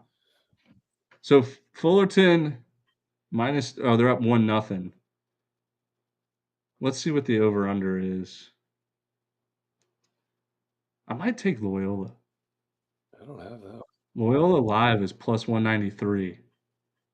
I don't have that. Who are they played? Uh-oh. Fullerton. How about Tybo Evans with the sweet pearls with a chance to tie the game? Top 9. Yeah, I think Stetson's going to blow this one here, You boys. think with 2 outs? Yeah. Fastball misses on the outside corner. Evans takes the first pitch. All right, I got it on my TV right here. Hold on. Can you guys still see me? Chat, do you guys I'm not looking at the screen. I'm not looking at the chat. Do you guys want me to do you want me Just give me a to second. do you want me to do fake play-by-play? The Stetson money line is really, really important to me. Ty Evans, quiet bat path. He gets a fastball at the top of the zone. He drives it to left center field. Center fielder tracks, contains, ball game hatters. Wait, are you making that up? Am I that far ahead of you? You're way ahead of me if you made that I was just up. making it up, sorry. Oh, wow, dude, about 10 feet away. Let's go. Dude, off the bat, I That's thought a it was big gone. hit. So off the bat, I thought it was so gone. That's a big hit. Let's go. Here's a dumb question. What is their mascot? Like I don't know what it is. What is it? So okay, let me give you a little lesson here. Yes. So they're the Stetson Hatters, Hatters. Oh my god, who's this? A Stetson is a type of cowboy hat. Shut up, really? Swear to God. So you see in their logo, let's see if I can zoom in here. So you see their logo has that cowboy hat? Yeah. That's a Stetson. Fuck, that's cool. Yeah, pretty neat, huh? All right, we can take that game off and let's add. Wow, that's a big Let's one. see. I really thought he Custom score. I thought he was going yard. All right, who do we want right now? We definitely want Fullerton. Oh, this is Central Arkansas State, bottom 9. Boom. Let's see. Nickel State. Yep. How many is that? 1, 2, 3, 4, 5. So one more game. Alabama UAB. Yeah, that one's still 4-4. Texas up 7-3. What's up with this? What's up with the DBU game? 14-3 Dallas Baptist. No shit. Good for them. That's fun. I wonder if we could get. I thought it would be insane for him to do it. Oh, Are you reading Parker's question? no, but I am now. We got to call him. That's on me. Sorry, I was running home from a rock. Try to FaceTime him. We got to give the people a treat. Yeah. See if he'll do it. Okay. Wow, St. John's bases loaded, 2 outs. Throw up. Don't say that.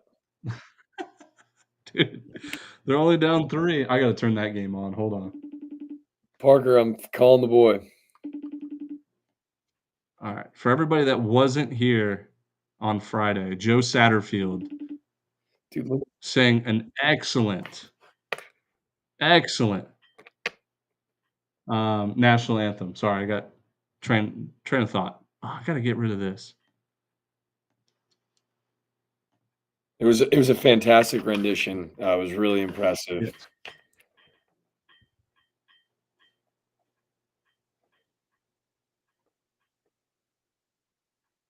So, look, everybody's jumping on Fullerton -1.5. I'll ride with the boys, but I think Loyola's gonna win this. Thanks for keeping me off Florida. I was totally going to do that. All right. So, I can get Fullerton -1.5, -130. Dude, look at the admin account ripping on me, saying I didn't know there was a hat in there. There he is, Rizz God. Hey, boys. Oh, he's back. Yeah, tell whoever's running the How about them Stetson hatters? Hey, clap it up for Stetson. Get that Gator shit out of here. snaps for the Hatters. What was Stetson? Let's see. Give me a second here. And I just can't fight this feeling anymore. Stetson money line was like plus 350, I think, or plus 400. Hey, Ben. It's a big hit. But Florida always does this shit. Ben, what did you They always lose in the midweek, like 3 or 4 times a year. Oh, we got the Rizz Gods in the chat. Rizz God. Rizz God. I've heard. When are we getting our Rizz God shirts? Oh, I don't know why people call me. I don't know why people call me Rizz God. I don't get no booty. Because you're on a date every single day, I man. know that's not true. We got to put you right in the middle. Dude, Rizz God, here's the thing about a nickname, man. You can't create it on your own end, but if the people want to call you Rizz God, it is what it is. We're 12 subs away. Yeah, what do we have? 388, 387? 12 away. Hey, Ben, what did you put on Stetson? I'm not going to unit shame here or anything, but I'm just curious. What did I what? Didn't you take Stetson money line? Yeah. 50. What'd you get him at? Plus 210 because it was a live bet. Well, that's fucking awesome. Fire. Yeah. Hey, can we needed that now, one. Rizz God, now that I got you in here too, can we openly put what we have on? Has everyone taken their national championship futures yet? I finally locked those in. I got to sit like this just to get over the Club Bromaha logo. I know. That's why I put myself down there. I don't know why you put yourself down there. I don't want to.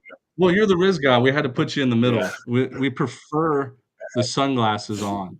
So I want a Rizz God shirt, backwards hat. Put your sunglasses on. I want an outline of your face on the pocket. That ain't happening. That for sure. And on ain't the happening. back it just says Rizz God. Ain't no way. Is Southern Miss going to score more than like 5 runs in a game all year? Their offense is terrible. Can we talk about Florida State and how good they are? Yeah, they have that Mike Martin magic. Second best team in the ACC, maybe the best team in the ACC. Oh, this is funny. Nick Resigno, defend Demetra shirts. Can we get them? You got to defend me from all the haters on the internet. Defend Demetra shirts. You know that is a Hey, Nick, you're the man. Nick. Hey, Ben, you want to know how do you pronounce Nick Riscigno in Italian? Oh my God. Riscigno. It's like an accent I say in English or Resigno. Spanish.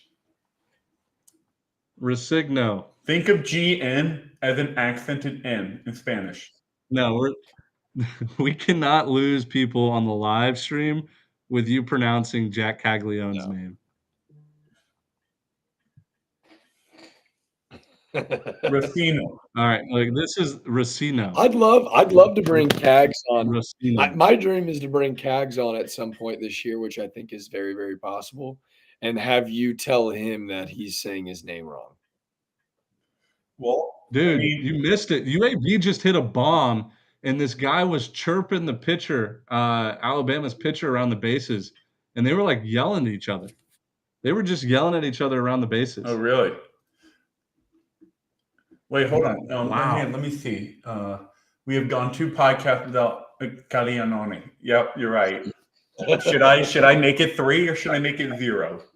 We can go either way. It is my dream to bring him on and you tell him that he's been saying his name wrong for all these years. Caden, wait, time out. I want to take Caden's question here. Caden, I said it on the pod. I said A&M. I think I said it on Friday night Club Bromaha. A&M is an Omaha team. Like, nobody's talking about it. These guys are freaking big, they're scary, and they mash. And they probably have 2 of the best hitters in the country hitting back-to-back. There's a really high possibility that they have a top 5 pick this year and next year. So, yeah. Wait, why are UAB and Alabama chirping? Dude, they're like the umpires are gathering around. I know. I think they're saying that missed first base. That's smoking pig. Dude, there's an umpire, the fat umpire with the glasses. He used to umpire all the Mercer games, and his nickname is the Smoking Pig. Shut up, really? Where is he? Yeah. Avery. The season starts in end of April. Oh, wait, no. Jacob, Wake. Yeah, we need to talk about this one. I forgot about Duke. I'm going to take Florida State over Virginia right now. Wake, Duke, Florida State, and Virginia. I don't know, dude. Virginia looks good, too. Okay, but Florida State, I think they're really good this year. And the Mike Martin Magic, they get the bump for me over the Cavs. Did somebody just get tossed? No, did you see what's happening in this game? So Alabama, UAB, the kid hits the homer. He's talking shit down the line. He steps off the rubber and throws the first because Alabama is appealing whether he touched first base on the home run. So that's what they're going to Yes, he did. He touched it. Well, that's what they're going to look at. Hey, Ben, can you – Hey, by the way, this is this UAB field. It's where the Birmingham Barons play. My first college game ever was at this field. We opened up at UAB, got swept, but it's badass, dude. It's a sweet field. Like the Barons? Hey guys, should we do an illegal? Should we do an illegal live look-in of a game and risk it all? Probably not. Because I can put the game right on the middle of the screen. We could risk it for the biscuit. Also, this guy's. I think we'd get in trouble. Let's let the chat decide. Anybody in the chat know if we'd get in trouble if we put the ESPN3 in the middle of the screen? We're 100%. And be honest. Don't screw us over. If you know the answer, answer it. They're not going to give us the right answer. They want the stream. They're going to tell us it's fine. No, but I want to see if somebody actually knows the YouTube rules. These guys got to know. We don't know YouTube very well. We don't know the rules. Racino said definitely. Racino. I don't know if I trust him. No, he's saying definitely that we can't do it. Sure. All right, we got maybe a few second flash. Yeah, I think you would get copy strike. Don't risk Bromaha. All right, we're not doing it. Could get a copy strike. Yeah, we're not going to. No. This is my kind of guy. Throw a little filter over. I like him. Just bend the rules a little bit. Of course it's going to get a copyright strike. Of course it is. Easier to ask for forgiveness than permission. See, look, all these guys, I appreciate the chat a lot. You guys know YouTube, and that's what makes it great. I appreciate everybody being honest. But it would be freaking funny. Hey, Ben, mid-major top 5, if it was right now, we were making it. Is Dallas Baptist number 1? By far, dude. East Carolina keeps letting us down. Hey, they've already lost 3 should games. I do this? I know what I'm going to do. You see this window behind me? I'm going to put the game on the window.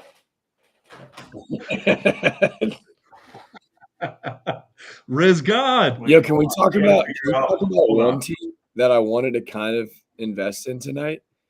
How about how bad Southern Cal is already down 4-0 to Michigan? They went into that game like a 2-run favorite, and they're already down. So what if I do it like what if I just go like this? Dude, I don't know. It feels like a bad idea. That feels like a bad idea. You're the Rizz God for a reason. What is Rumble? Gotta take Club Bromaha to Rumble. Is that like Isn't that like the knockoff YouTube, or whatever? I don't know, something like that. These people are saying don't do it. So I trust them. Dude, this guy pitching for Alabama right now is a psychopath. Talking a ton of shit. I've seen this, Tyler. I've seen this where the guys are holding controllers pretending like they're playing the video game. It's the actual UFC. That's hilarious. Somebody answer, what is Rumble? Think of the what's that alternate Twitter app? What is the alternate Twitter app? The Facebook made? Oh, Think of Rumble as the no. alternate YouTube for all the conspiracy theorists and people like that were getting banned and shadow banned and all that stuff. Right. They created another competitor or whatever app. So it's like the Kmart YouTube. Yeah. So should we go on Rumble? Would people like that or no? I don't see. But I'm down to try whatever. I don't see what's wrong with YouTube. I like the two. I'll tell you what's wrong with YouTube. We're still sitting at 388, I think. That's bullshit. 390. All right, we're 10 away. We're 10 away from releasing these shirts. Uh-oh. Yeah, they're gonna clear him. This kid we gave up the Jimmy in Birmingham. This guy refuses to tuck in his shirt and just punched a guy out to end the inning and just blatantly screamed to tell the wow. All right, Mr. Lee. I really think I have to go Dallas Baptist #1, Coastal 2, East Carolina 3. I mean, you see they're absolutely annihilating Oklahoma State right now. Yeah, Dallas Baptist, I think, is 1. And we were going to put them 1 over Santa Barbara. We were in the preseason. I would probably go Dallas Baptist, UC Irvine, Coastal, Troy, East Carolina right now. You guys have lost sight of what makes Club Bromaha. I'm going Troy #1, Morehead State #2, and then everyone else can go fucking kick rocks. Unbiased. All right, that's fair. Unbiased take. Should we try to get Roland Fanning on the show? Yeah, I was actually texting him today. Ask him if he wants to come on. Tribe Plus. Mason McCray. We received a text from Mason at least once a week. And yeah. He's hilarious. Dude, I'm so bummed he's not working for us because he is hilarious. I know. He's awesome. Let's see. Texas just made it a 5-run game, so the guarantee looks good. Hey, I heard Southern Miss Nicholls State in extras. Now this game's isn't it live streamed on Instagram? I think I saw. Who? I'm pretty sure that this Nicholls State Southern Miss game is in Biloxi at the Shuckers Field, and they couldn't get the ESPN Plus to work, so they're live streaming it on Instagram. That's cool. That's kind of cool, actually. Yeah, definitely cool. Are there any other scores we need to keep up with? I mean, we can take off the Dallas Baptist. Hey, wait, what happened? I heard you guys say something about some sort of drop fly ball grand slam in the Texas game. What happened? Oak State was a so St. John's catcher dropped a pop-up with 2 strikes, next pitch, grand slam. Yeah, Jack called it. Dude. Of course that happened. Was there 2 out? Yeah, 2 outs, bases loaded, 2-2 count. He popped it up to the catcher. He ran into the backstop, and then the very next pitch, he went Yahtzee. It was awesome. Unbelievable. Should we try to get Mason on Club Bromaha? Yeah. Oh, Roland Fanning. When? All right, boys. Ask him if he wants to come now. Get him now? Let's try it. All right. 3 dots. He said when, 3 dots. Say right now. Say, what's your email? We'll get you on. Yeah, we need to have Mason on and talk about the rest of the draft. All right. He said, well, I feel like this is I don't really care. I'm so on board for your information. This will be electric with the lightning bolt. These guys I fucking love. So tell him he better start with a full Mountain Dew 2-liter. It's got to be done before he can get off the stream. These guys, man. It's something about mid-major baseball. Power 5. Yo, somebody. This is the knower of ball. Jack knows ball. Caleb Lomavita rakes.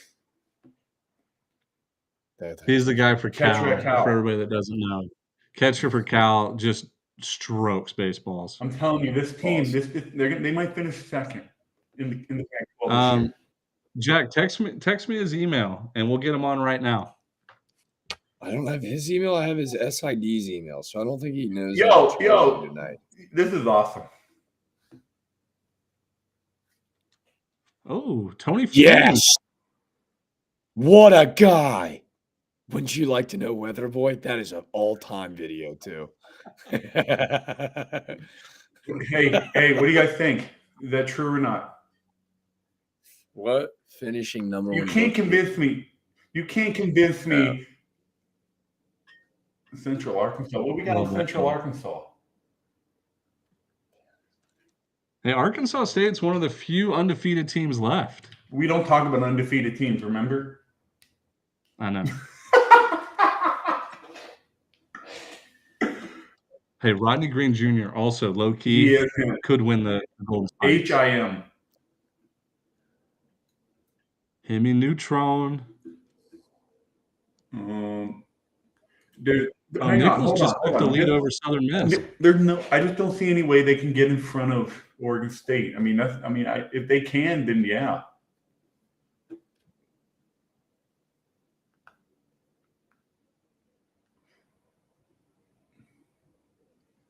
This is a good question. Where would Cal finish if they were in the ACC like they're going to be next year? Yeah, 9th. No, I would say Cal would be anywhere from 4 to 7. Yeah, I think that's about where it would be. Yeah, 7. I mean, I've got something. I would consider Cal. I would say they're better than like Miami, but if they go on the road to Coral Gables all the way across the country, that's a tough series to win. Yeah. But it also goes both ways. Like Miami going cross country, Cal. It shows how much. I think I'm just bitter about the Pac-12 because I'm the dumbass that took Stanford to win the Pac-12 this year. They're so bad. Cal is so bad. Hand up. That was a bad pick. Mr. Steele, SMU does not have baseball, neither does North Texas, even though there's like literally boatloads of talent in the high school ranks, like right in that area. Like SMU would be what Dallas Baptist is if SMU had baseball. Same thing with North Texas. Like they would be as good as like a Dallas Baptist. It's a shame. It's crazy. Let's talk about schools that don't have baseball that need baseball. Dude, Wisconsin. I think Colorado. Wisconsin, Colorado, UTEP. UTEP would be nasty because UT Rio Grande Valley is good, and a lot of their players come from the El Paso area. Let's just talk about Wisconsin for a second.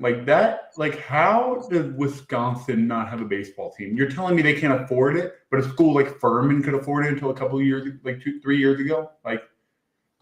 Coppin State gets their shit kicked in every weekend, and they can afford a baseball team, but Wisconsin can't? It's that Title IX, man. Dude, same thing with Tulsa. Tulsa is so expensive to go to school. They have tons of money. Iowa State's another one. Everybody's saying Iowa State in the chat. Dude, it's crazy Iowa State doesn't have I've got one. I've never thought about this. Does it?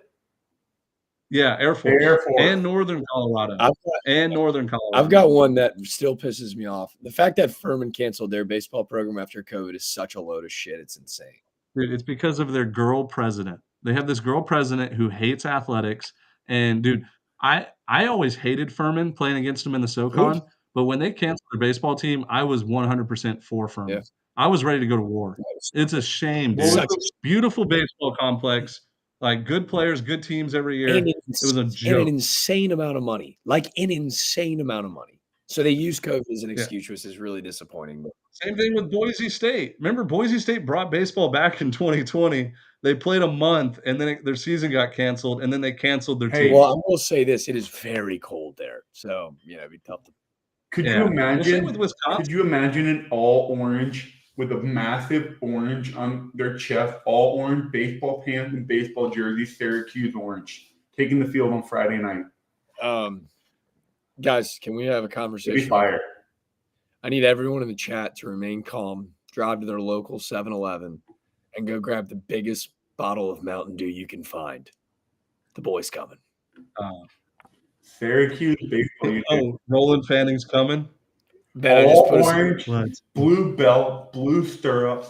This shit would be. I just put you in the chat with him.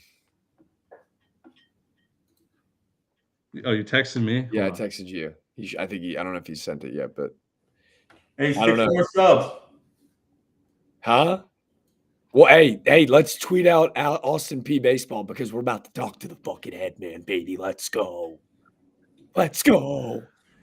Roland Hey, Fanning Demetra, coming. yeah, when Roland Fanning comes, I need you to hop off and I need you to play the Twitter video of him dancing. And then also the video of him getting ejected. What do you mean play it? Like I think we can play it on Twitter, right? Oh, are you talking about like play it on the stream? Yeah, I'll do it. Like I'll on do the it. back. You guys need to analyze it. You guys need to talk to him about like each part. Avery, end of April. I need this video. I'm going to tweet it out and try to get some more. Hey, we want to keep the chat local, but I want some people to tune in because this is about to be fucking electric. He's the fucking man. All right, dude. all right. I'm so excited. When Roland Fanning comes, so I can hop out. Yeah. Oh, I need to take the investment ticker off. Thank you, Connor. I'm going to start calling Connor Quiggs. Chat, they understand. Look at the chat, yeah, Connor Quiggs. Let's go. Let's get this. Wait, hold on. Let me edit it. Just sent it. Oh my God! Fire me up. These guys are awesome. Where's the Mountain Dew video? Mountain Dew Goat Fanning. You got to ask him a question, Rizz God. It was you that wasn't it you that put that together?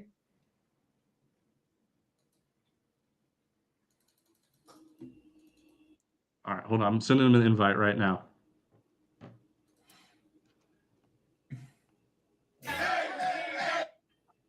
Let's go. All right. Should I hop out now? No. Stay on. Well, I gotta get this shit ready. What are you talking about? All right, you can hop off. Huh? No. Like I can do it right now. But what do you guys want? You guys want the video of him pounding that Mountain Dew?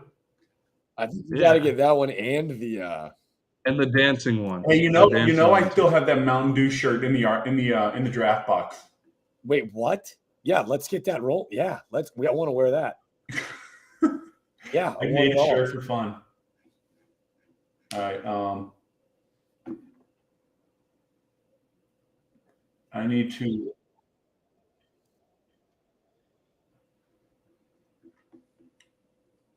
Dude, I appreciate the chat for being patient here. We're all over the place. Yeah, I know. I'm trying to get him in. Oh, dude, UAB's coach just got tossed.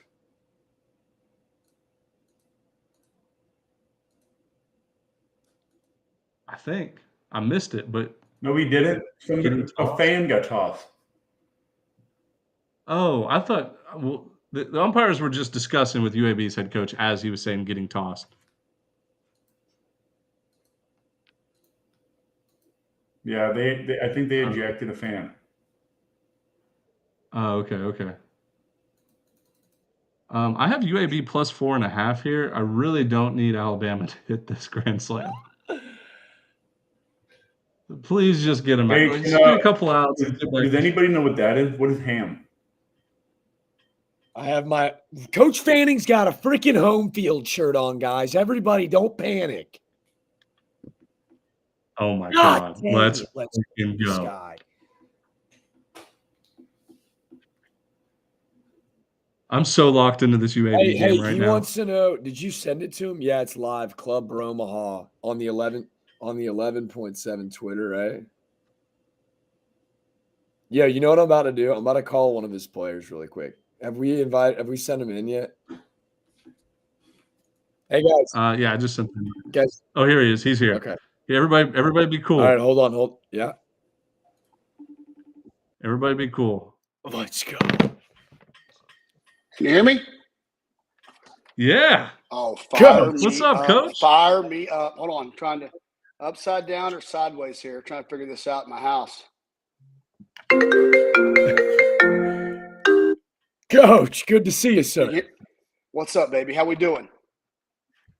Coach, I've got a big donkey currently FaceTiming me. I'm not going to answer him because you're the most important man in the world right now. But Lyle Miller Green on the FaceTime. And Coach. Yeah, he is the most important guy. He is the big – hold on. Am I live right now?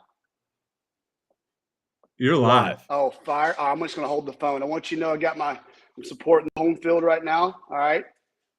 Fire me up. Let's go. I'm ready. I just got this tonight. All right. No 2-liter, ready to rock. No way. Just got it gifted tonight, by the way. I mean, fire me up. Live broadcast, Bromaha. I mean, what are we even talking about? Electricity going through my like pie and spinach. Let's go. Oh, Coach, I don't. I can't talk right now. I'll just sit this right here. Let's just see if my battery goes dead. I'll turn it in. Home field, Mountain Dew. The man fires on all cylinders at all time of the day. Yeah. For those that are just tuning in with us, we just texted Coach 10 minutes ago. I've been blessed to learn and help grow in telling college baseball story. I've been really excited to come help tell the Govs. 10 minutes ago, he's like, yeah, let's do it. We want to go live? Let's go live. So this is just him in his natural environment. Hey, we cannot thank you for your time, Coach. No, listen, I wear green shoes because I'm always on go, baby. I mean, we're ready around here. I'm going home. Coach, you are quickly becoming America's team. We'll say it. Every year we pick an America's team where everybody roots for, and the Govs are just as hot as can be right now. You guys are fun to watch, electric, big wins under your belt already, and there's not a more likable guy in the game of college baseball than yourself. So credit to you for the program you've helped build, and I mean, we're excited to follow you guys all year. Well, look, I appreciate you saying that. I don't know if everybody likes what we're doing, but we like what we're doing, and that's all I care about. It's the guys in the building. We talk about it all the time. It might not be for everybody, but it's for us, and that's all that matters. Okay. Sitting right there in beautiful, what is it, Clarksville, Tennessee? Yeah, Stashville, baby, Clarksville, Tennessee. Home of the second largest Army base in the country. The Fort Campbell men and women are right down the street, fired up, and the people here are freaky fantastic, and we're proud of our logo and our brand. I mean, let's go P. I mean, it's the hot. I mean, what? Like, why do you not want to chant that? I mean, let's go P, for crying out loud. I mean, let's go P. Yeah. Yeah, it's funny. The two coaches we've had on tonight, we have Let's Go P and then Morehead. So it's been a big time for the chat over here talking about these two schools. Yeah. But talk to us about how. I mean, this is your second year at Austin P. Is that right? Yeah, second year, but who's counting when you're having fun, right? That's right. And you're coming over from where? Oklahoma State? Is that right? Yeah. I spent 3 years at Oklahoma State. I was at 3 years at the University of Kentucky. I was 2 years at Arkansas Little Rock. I was 2 years to volunteer at Oklahoma State, and I was 5 years a Division II assistant at Southeastern Oklahoma State University that I'm really proud of, home of Dennis Rodman, Jeff Fry, and Reba McIntyre. Let's go. And then I was a JUCO bandit. Before that. Northern Oklahoma College in Enid and Carl Albert State College, Chuck State. My daughter right here, slide over here. This is Emery Joe, my 9-year, our bat girl right here. Fire us up. Yep. Just got done a little bath time before bedtime. So. Perfect. Does she also drink the Diet Mountain Dew? Her mom, we kind of keep that away from her best as possible. But as I tell my wife, I have 2 daughters, but my wife deals with 3 children, including myself, at nighttime. So it's great. Coach, I think it's the utmost compliment, especially in the sports world. Can't fake genuine, can't fake authentic. That's exactly what you've given the college baseball country. My question to you, when you are going out and recruiting players around the country, are you looking – I'm curious, what is the best fit for your program when you're looking from a personality standpoint? Like, what is it that you're looking to reciprocate in the energy that you bring? Because it's wildly contagious. Well, I say this all the time, and our players know this. We just want people that want to be their best authentic self on game day. There's a lot of fun in competing when you're not afraid to look over your shoulder, when you can be real. And being authentic scares people. Not a lot of people let 18 to 24-year-olds be authentic. And it's hard to, as a coach, to let that happen. And that's kind of who I am. That's kind of who our coaches are, and we recruit to that model. We like guys a little bit gritty, guys a little bit tough. We like guys that have been through some scars and been through some things. That's the greatest part about the portal. And have a saying, you always get who you want, but you get who you are. And when we get enough of them in the room, and you actually can have a team that can be real and not be somebody they're not. You have a chance. You have a chance to be a real team. And if you have a real team, you have a real shot. I mean, there's no better way to put it than what you just said there. So we want to bring up two different occasions Yeah. while we have you here. Sure. The first one is what kind of made, I don't want to say put you on the map, but what got our attention for Austin P last season Yep. was when you were talking to umpire, flawless gray hair, just the nice curled up, nice flow. white hair. Yep. Nice flow. Great way to put it. And you're slugging a Mountain Dew 2-liter. What was that conversation like? And did he politely ask you to go to the bus, or what was the here's the video right here that we have. Oh, yeah. Liberty hits a go-ahead homer, I believe, at the time, Yeah. bottom of the third. And well, Demetri's on the sticks right now, Okay. doing the video. Yeah. So hopefully it'll end up loading, but I don't think it is. Here it is, right here. Umpire thinks there's some intent, throwing at a hitter, and everybody's getting warnings. Yeah, wait, is this PTSD though, Coach? Do we have fond memories of this day?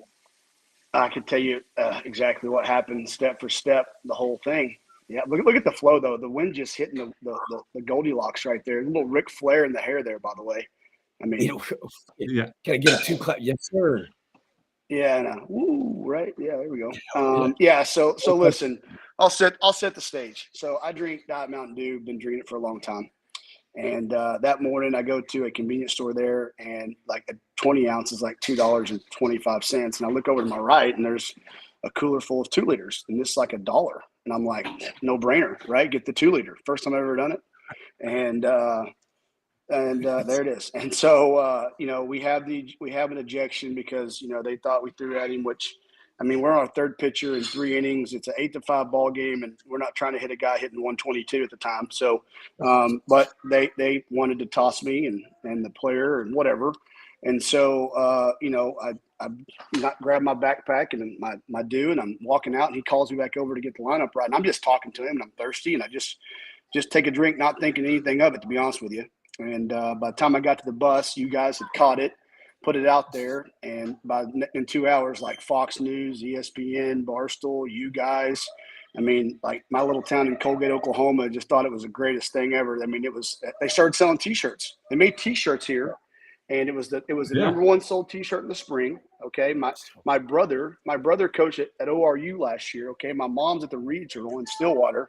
She calls me. She says, "Roland, I've seen 5 of those T-shirts floating around the stadium tonight." I'm like, "Yeah, you did." And so I mean, and then we get back. The greatest part of this story that's great, we get back to Clarksville, and the next weekend, the whole entire volleyball team, there's like 20 of them, all had 2 liters. All the fans hanging 2 liters along the rails, and honestly, it really helped recruiting this summer. If I'm being honest with you, I mean, and we won. We went on to win 15-18. And then, we had a good season last year for the first year, and we did some really cool things. And then, but the summer, like we'd call kids in the transfer portal, we're heavy in it. I'm not going, and junior college, we're heavy there. And kids are like, "You're the guy drinking the Dew." I'm like, "That's it. That was us." Yeah. And it's an icebreaker. It's a thing. And again, kids are attracted by different things, and again, I'm not going to hide from it. It's kind of who I am and who we are. And again, it's recruiting's a different animal right now, and whatever grabs your attention, I'm in on. Coach, I want to ask you this before we talk about maybe your second most incredible viral moment, but you guys whipped out some new unis last weekend, and I'm on a mission to call them costumes, but they're strong unis.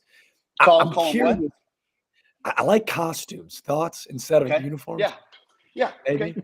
I'm working on it. It's still in the concept theory, but sure. Coach, I gotta ask you, when you go Clarksville across the chest, I'm curious. You hit the portal, you brought in a lot of guys. Why is it so important for y'all to reach back into, hey, we want to represent this city with a lot of pride? Like, I'm curious, was that kind of going into it, and how much pride do you guys take into where you guys, lace them up every night? Yeah, so it's really cool you asked that, and I appreciate you actually noticing that. Major League Baseball has the City Connect thing going on, right? And again, trying to do something that the kids like, not what I like. There's a lot of coaches that don't care what the kids like. I actually do. And I like people liking to feel good in their uniform. Coach Prime says, feel good, play good, get paid good, right? And so, it was really cool because we had this hashtag going on our director of athletics, Gerald Harrison, our president, Dr. Lakari, and Nyesha Campbell, and some of our administrators had this hashtag that says Clarksville's hometown team. And we are a university inside of a really cool town. We're 35 miles, 40 miles north of Nashville. We have the second largest Army base in the country in Fort Campbell right down the road. And Clarksville is really important to a lot of people who serve our military. So we wanted to do something that represents our town, because the people in Clarksville have made this year and a half really cool for my wife and my kids and my coaches and their families. And we wanted to do something that's different and that nobody had done before, nobody. And so we put our hats, so we'll start with the hat, because the national champion mascot, if you don't know, it is the governor of Let's Go P Nation, national champion. So we get to honor him. We get to put Clarksville across the chest because we are Clarksville's hometown team. We're proud of that.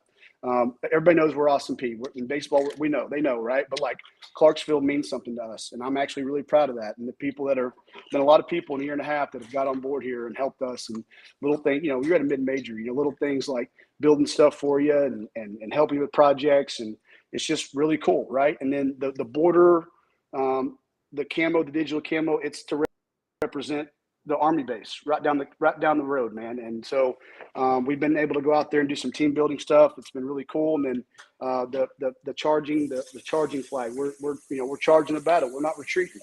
We're gonna go in there full force, running, and whatever happens, get in there and compete. And it's just different, and it's cool. And players like it, recruits like it, our coaches like it, our wives like it, and our administration likes it. And that's really all we care about. No, that's awesome. And we had a whole conversation in the 11.7 group chat when you guys released those uniforms. They're elite. There's something special. Talking about recruiting, like seeing those uniforms would make a recruit want to switch and come to your school. But let's kind of change the page here, because you had, in my opinion, a more viral moment just last week after winning a couple ball games down in Starkville, Mississippi. You brought your 9-year-old daughter on screen just a few minutes ago. Did she teach you these dance moves? What was that, Michael Jackson kind of dance moves? I'm unfamiliar with dance. But the splits at the end was impeccable. Here we go. Hat turned sideways. We'll get another loop one more time. But look at this locker room. Oh. You just can't teach locker rooms like this. Like the team chemistry. Look at that. Oh, coach. Oof, bang. Yeah. The growing hurt for about 3 days after that. And to be honest with you, listen, people do this in football and basketball all the time, and it's rare because it's baseball, right? And I don't know why we can't do it either. Nobody says you can't play college baseball and win a little bit and have a lot of fun. And so the locker room is the locker room, and shenanigans happening there. And that actually, to be all honest with you, that happened a year ago.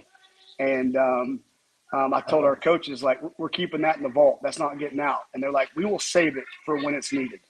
And we get on the bus, and one of our assistant coaches, John Littell, and our team coordinator, Ellie Wiggins, they were like, Coach, it's time. It's time to put it out. And I'm like, I don't know. They're like, oh, no, it's time. It is time. And so they put it out. And, you guys took it off our deal, and then Barstool, and then Valpo Sports, and whatever it may be. And, it's kind of a thing. And I learned my dance moves from my mom. And I would like to say my dance moves kind of attracted my wife. Maybe she's looking at me right now, probably like shaking her head. She's shaking her head a little bit, but my daughters can dance. They got some good moves about them. But again, that was just a real moment, guys. And those happen daily. If you hang around our ballpark for about 30 minutes, just hang out. There'll be another one happen. Somebody will do something crazy, and that's okay. That goes back to what I said. I just want dudes that are comfortable in their own skin and can run around and be themselves and have a lot of freedom and clarity in who they are.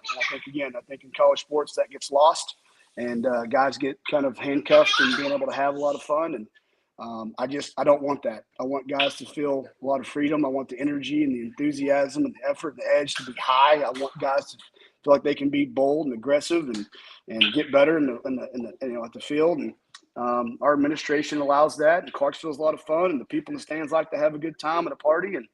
And again, we're trying to stay humble with all this and just have fun with it and take it game by game. But it's kind of a thing. The dancing thing is kind of a thing. So I'm here for it. Listen, I did that in 2017 when we won the first ever regional at Kentucky. I've danced in a lot of locker rooms in the last 16 years. There's just a couple times I've gotten caught. And so, yeah, I'm not going to run from it. Coach, it's genuine as all get out. It's inspiring as hell, to be honest with you, to just wear it on your sleeve. I was curious because there's a little NSYNC bye almost in there. What was the fans' reaction? They're like, yeah, we see Pops around the house doing this all the time. Were they a fan of the moves? Whose reaction? We're thankful the family was allowed you to steal 10, 15 minutes of your time. Were they a big fan of the moves, though? Oh, yeah. My wife's seen that at a couple wedding parties, a little after, wedding receptions. My college buddies seen that maybe at a couple of places back in the day. It's probably been dropped out of the Cancun back in the day. I mean, that move's been in there for a while. Again, listen, I say this all the time. I've been me since '83, man, and I'm not changing. We're going to have fun doing it. And these jobs are stressful and people get lost in the job. And sometimes the job takes the joy out of you. And I like bringing joy to the job, if I'm being honest with you. And I got an awesome coaching staff. I got an awesome locker room.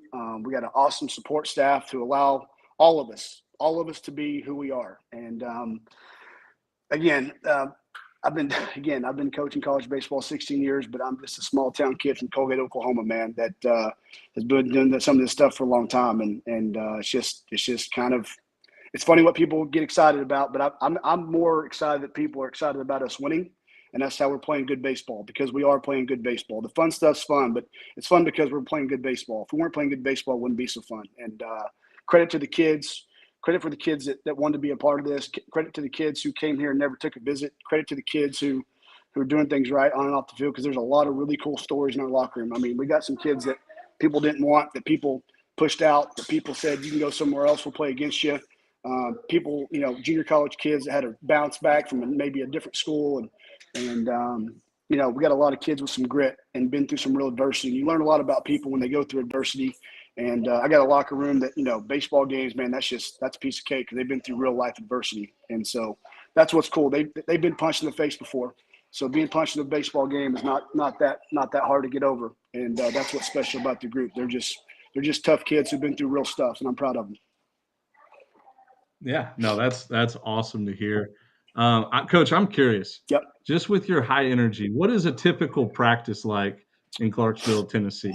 Well, loud music. We inter squad with music on. We don't it's music. Probably gonna hear some Little John in there. You're gonna probably hear some old school 50 Cent in there. You're gonna probably hear, we kind of let the players have some choice on there. Air horns are a must. Air horns all the time. Maybe in the middle of you pitching, maybe in the middle of your at bat, maybe in the middle of fly ball communication. It's a lot of running around. It's a lot of chaos. There's a lot of baseball being coached, I promise. We're in the cages a lot, and they're banging balls around and out there taking a lot of ground balls and just doing our thing. But if you came to our practice, it would probably look a little different than most, because it's probably not traditional, and that's okay. Heck yeah. Well, Coach, man, we don't want to take too much of your time. We want to thank you and your family for joining us this late. But I got to tell you, I've got it written down. I got my green shoes on, and they're going to be on go next week. Because for those, Coach, you got me fired up. I got enough Coach manners and getting down to run me through a wall for the next 4 months, baby. Well, listen, whatever you guys do, just keep doing it well. And while you're doing it well, think of the Govs while you're doing it well, because you guys are killing it. You guys are killing it. You guys are different. You guys are bringing juice to college baseball that's kind of different. And our sport needs that. Our sport needs stuff like this to happen. And it's not traditional, is why I love it. You guys are rocking your hats backwards. You got your flag in your back there. You guys got real jobs doing this on this part-time gig. You're trying to grind and figure it out. And all of us baseball at some point, and some of us have forgotten that, and guys like me haven't. And so I appreciate the grind. I appreciate your support.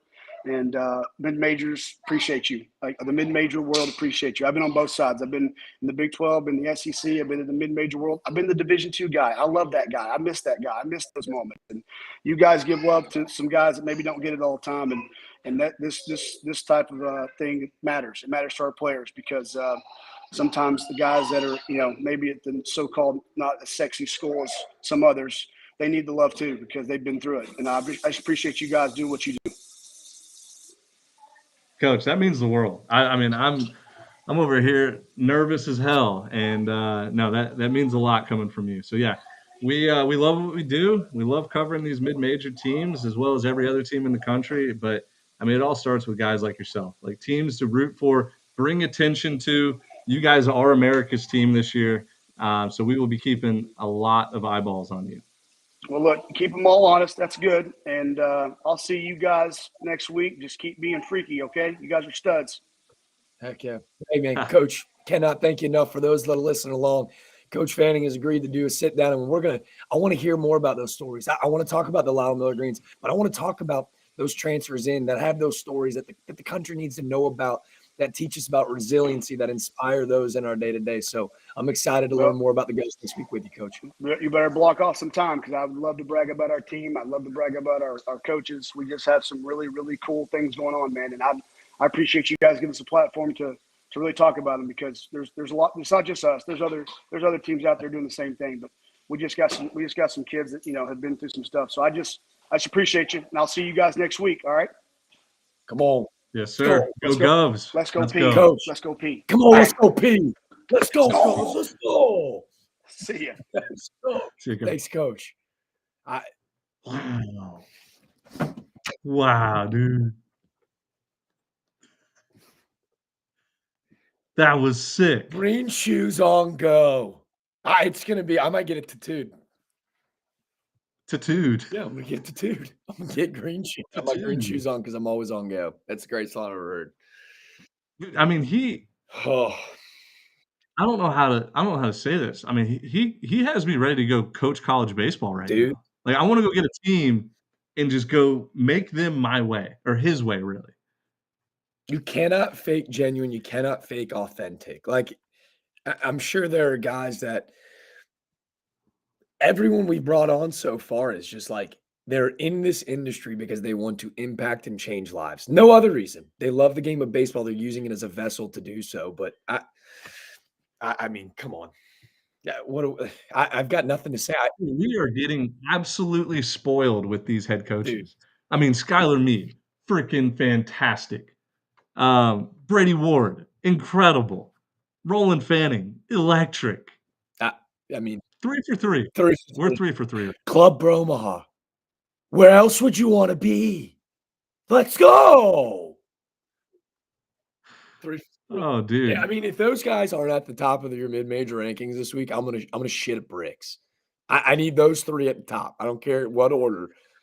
Piss some people. Just 1, 2, 3. Yes. Ride the biased.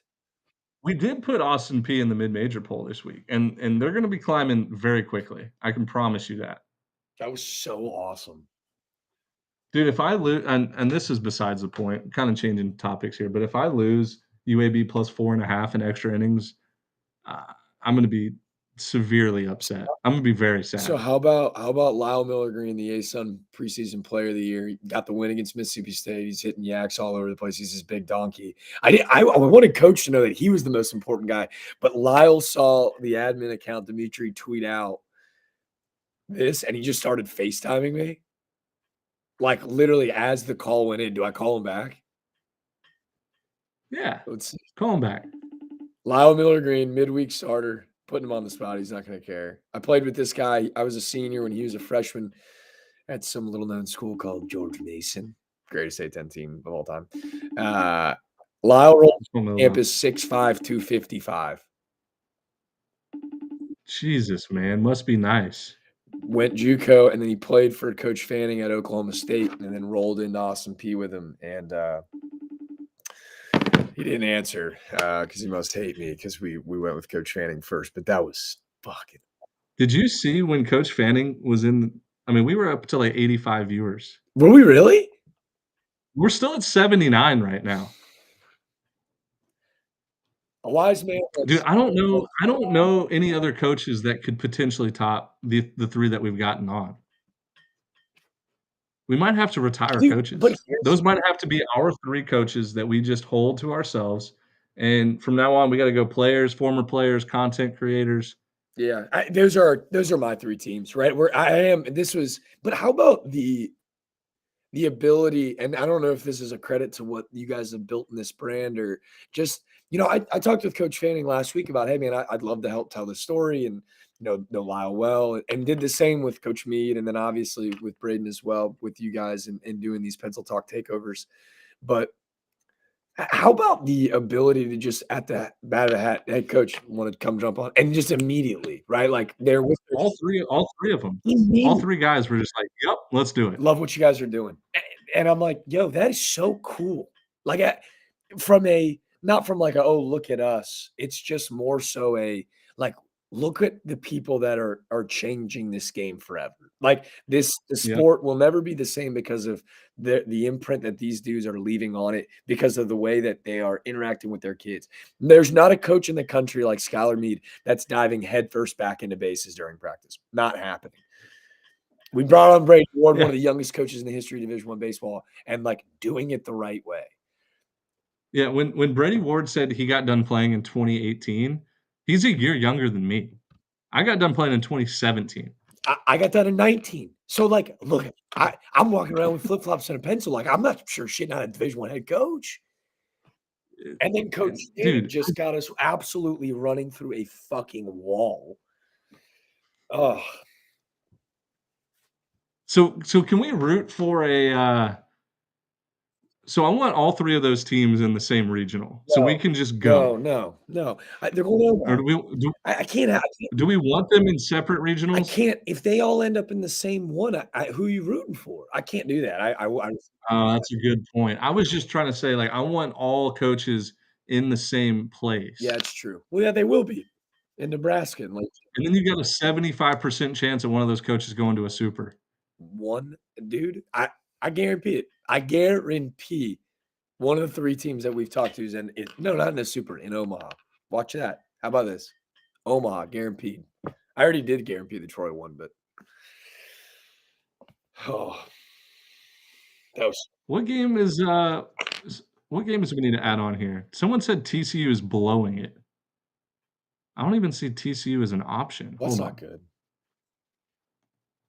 Let's see what games we got to choose from. Oh my god, they are blowing it. What's the score? 7-7, top 9. No. Washington State has scored 7 runs in the top of the I ninth. got it -1. Hold on, I gotta go switch. And UAB is threatening. 1st and 3rd, nobody out. Uh-oh. This is where Club Bromaha makes their money right here. Is the TCU game not on It ESPN? should be. I don't think it is. I thought I saw it earlier, though. I for sure saw it earlier, though, didn't I? Why can I not find it? Does anybody know if TCU is on Omaha or on ESPN? Our Lupton guys have gotta they've gotta be watching this game somewhere. It's on ESPN Plus. I don't see it. Why don't I see I'm gonna it? just type it. Try typing it in. Maybe because it started so long ago and the app thinks it's dead. Well, that's terrible. I need a 2-run shot now because I got minus. Or do I go hedge out? Should have hedged out earlier. I'm not a hedger. Hold on. All right, I'm going back into ESPN Plus. All right, I got it. Yeah, just go type in TCU into the search bar. You know what do you know what makes me so mad about ESPN? It makes me log in every single time on my if I'm watching it on TV, like on the ESPN app, it makes me log in every single time. All right, TCU Washington State live. Bang, found it. Thank you, chat. Oh man. So anybody wanted to fill us in how that happened? I mean, there's only one out, too. Hey, Connor, quickly, I'm absolutely not smarter than you. I double down. Chase City, chase every time. I chase the shit out of him. I'm about to go do it again. I didn't hedge. I should have, is what I said. I love the TCU all black jerseys, though. A lot. I could go. I wish it was a button down, though. You know what I mean? I don't know. I kind of like the V-neck. Really? Oh, not that V-neck, Yeah. though. I like the old school, like, MLB, BP tops, the V-necks. Those are sweet. Dude, did you see what he just said? Oh, God. -130. Man, this would be a colossal loss, huh? Dude, I mean, TCU is going to win this game. I might put an investment down. I'm investing as we speak. Dude, all right, this comment right here from Jacob. Yes, the Texas flag on the sleeve is unbelievably cool. Yeah. Hey, let's play a game. Let's play a game. What does the right. Texas flag make you think of? Like the Texas flag like that make you think of?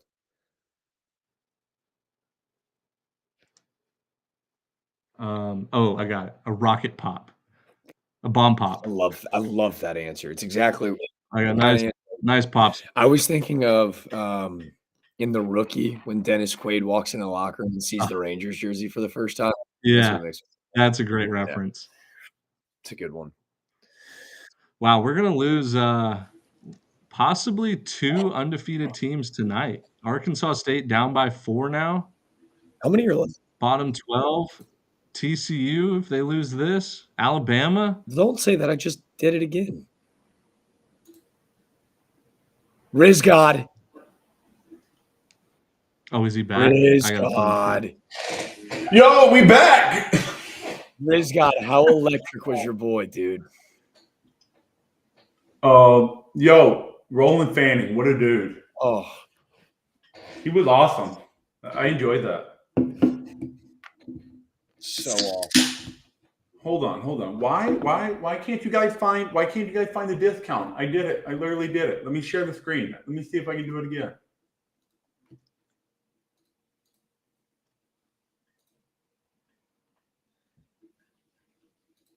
Uh-oh. I love those TCU jerseys. Do we want to live the black hats too? Do we want to live look in to the big fella Lyle Miller Green? Do we want to do a player or do we want to hold off on a player? For what? I'm sorry, what for what? This is Lyle Miller Green played it. Oh, is he calling you back? Yeah, I missed it though. It's okay. Dude, put him on here. Hey, Ben, I'm going to share my screen so people can – oh, shit. I got to cover this address thing. I can't show my address. What are you trying to do, Demetra? Hold on.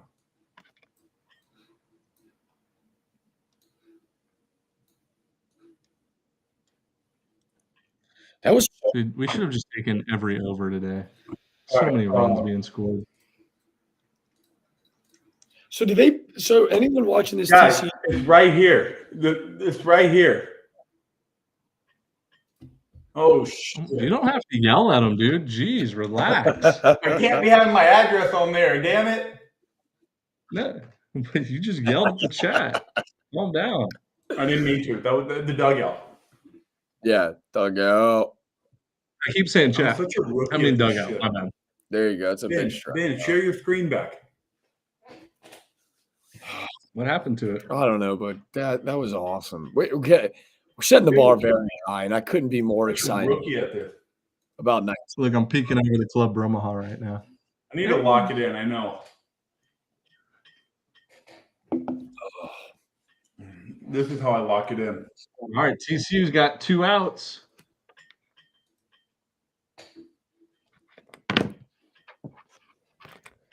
Ugh. We need an out here. Jack, did you eat today? Dude, Citadel provided Jimmy John's. Oh, freaky fast, man. Freaky, very good ham and cheese sandwich. And I got a McDonald's coffee on the way in. Wild fan of the McDanks coffee. Wildly underrated as TCU slider hits the back foot. It's going to load the bases in Fort Worth. That's not good. But yeah, no Sammys for tonight unless you guys want me to. Damn. So for those watching this game, was it Ben Abell that blew this lead for the Frogs? I just turned it on. I have no idea. Because that would be super disappointing. That's a Team USA guy, big break ball. Damn, dude. I got to get better at this whole streaming live thing. It's just nerve-wracking. Is it? Uh-oh. Come get it. Come make a play. That kid's good. That shortstop's a real deal. Silva. He's so good. All right, I give you a shortstop for the future to build around. You taking Silva or you taking Jalen Flores from Texas? All right, boy. I got to back out. I'm terrible. I got to lock it in over here. You okay, Rizz God? All right.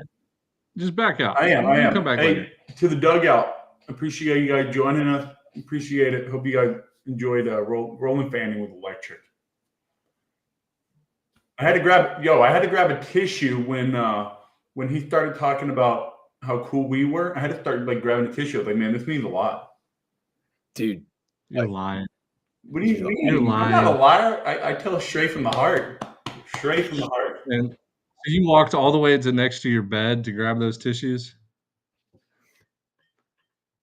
Look, I'm with GT to Omaha. Peyton Green would be my choice. Kid's a stud. He reminds me so much of I'm blanking on his name. Oklahoma's shortstop from 2023 or 2022. Is that Wallace Clark? No. Oh. Oh God, Wallace I had such a crush. I'll help you out. Peyton Graham. Okay, bye. Peyton Graham. Peyton Green is Peyton Graham 2.0. Thanks, Rizz God. Yeah, no, I like Peyton Green from Georgia Tech a lot. He's saucy. So it looks like Alabama just won. Can TCU walk it off? Let's see if I can pick some games here. We don't need we do need that top row. Loyola took the lead. I told you guys we need a live bet Loyola. I said that like 2 hours ago. USC is so bad. Do we like Sac State to come back and win? Or Riverside? Oh, dude, Riverside. That's a good position to be in. What's that? Missouri losing to SEMO. Not good. What is that? Dude, Duke's so good. I'm kind of shocked that they haven't. Look at Tarleton State, 7-2 to start. Hey, talk about UCF. Yeah, actually, you know what? I wanted to look at UCF's schedule That because was great.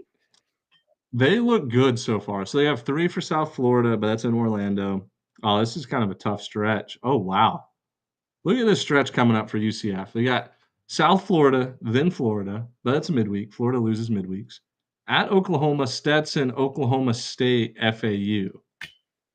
I mean, the schedule's You're tough. gonna learn a lot about the boys in Orlando. Yeah. Hopefully. Can I ask a dumb question? Is Plumlee playing for him this spring?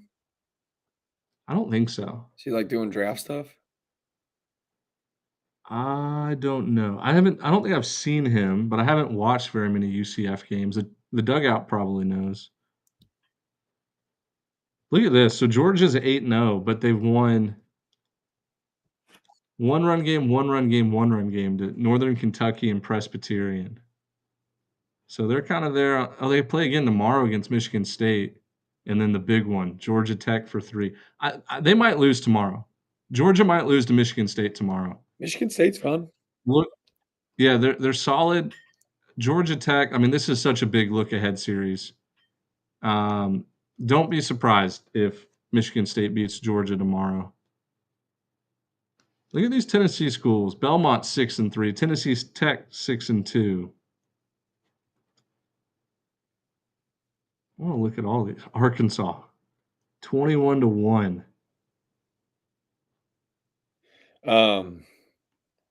Is Stonehill the Skyhawks? Yeah, they are. That was great recall. I definitely didn't know that.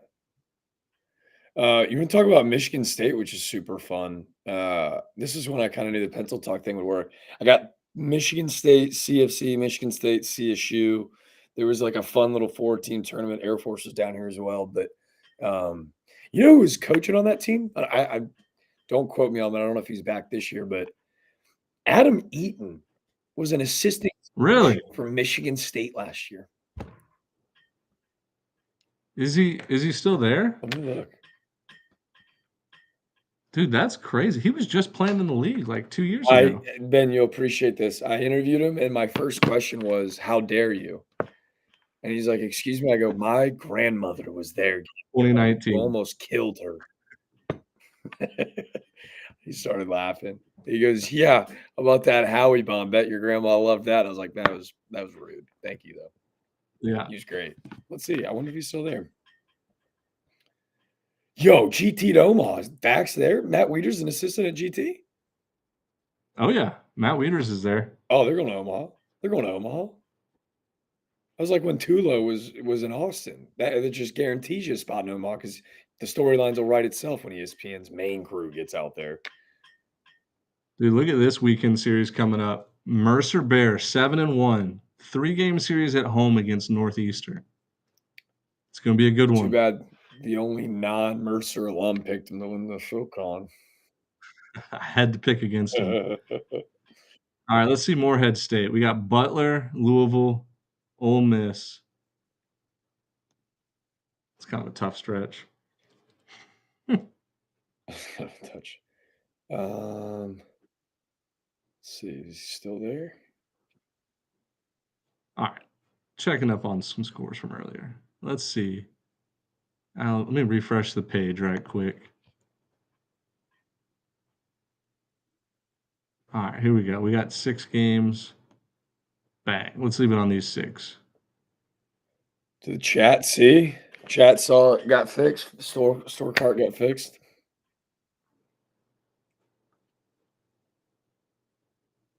So, all right, Moore. I know, or M. Rohrbacher. I know who you are. I had to pick VMI. Okay, the last 5 seasons we've done this, I've picked Mercer to win the SoCon. 0 regular season championships, only 1 tournament championship. So I had to pick against Mercer this year, and I know VMI is not going to win the SoCon, so that's why I picked him. Which I had to pick something not serious. Which I know a lot of people hit me up about it being in Charleston and calling Citadel games like, yo, you really picked the Cadets? Like, we didn't ask you to pick the Citadel, but really VMI? I did not pick VMI. I'm on the Bear train. I want that on the record loud and clear. I want Mercer. Yeah, Demetra messed up the graphic. Yeah. You did pick the I Bear. want Mercer so I can go dogpile while you guys sit aside and go, "Hey." I would gladly watch you dogpile if that meant the Bears win the SoCon. It's been too Do long. you guys have enough plugs in Macon to make that happen? Can I go dogpile on behalf of 11.7? Oh, dude, 11.7 has free pass inside. You could stand on the field during the game. Coach Gibson would not care. All right, cool. Let's make it happen. 11.7 has free reign at Mercer baseball games. I'm all in. Same goes at the Hap in Fairfax. I got to imagine. I haven't asked, but I would demand it. 2-out walk for the Horned Frogs. Big 2-run swing would cash a 1.5 guy. Oh, that's what you need, right? Hey, So bad. Speak it into existence like you did the Texas Grand Hey, Slam. leadoff walks are bad. You know what? Even worse, 2-out 4-pitch walks. This is called a I'm scared I can't walk another. We're gonna throw a BP fastball, and we're gonna go fucking placata to end what would be an incredible night. Oh, Carson Bowen's second best catcher in baseball. All right, I just updated the ticker. We need TCU minus 1.5. Dude, it's literally Carson Bowen. Stop it. This is going Yahtzee. I said this in Omaha. Last year. The 2 best catchers in Omaha last year. Malcolm Moore to me is Adley Rutschman, but not the bat yet. And Carson Bowen to me is JT Realmuto in the flesh. Dude, he looks like a grown man. Dude, he looks like McCaffrey with a baseball jersey on. He's yoked. Yeah. His legs are stretching his pants right now. Painted on. It's a ball. Great take. My game keeps buffering. Does that happen for anybody else? See, Frog Ball is so much cooler than Vandy Boys. I'm just not in on the nickname. I know I'm going to see him this weekend, but I'll speak my truth. It's not that cool. This is more Dan Ugla than JT Realmuto. This guy is jacked. I hope he's wearing a cup too. He's got a dump truck. Dude, if he's not wearing a cup. Slider down. It's terrible. Damn it. All right, we're going to OT. Free baseball. The Lupton guys, it's probably bad for the Lupton guys on a Tuesday. They're going to be feeling frisky tomorrow morning. Oh, that's tough. All right, we're going to have to change the ticker. Where's the ticker at? What should the ticker say? Washington State's winning this baseball game.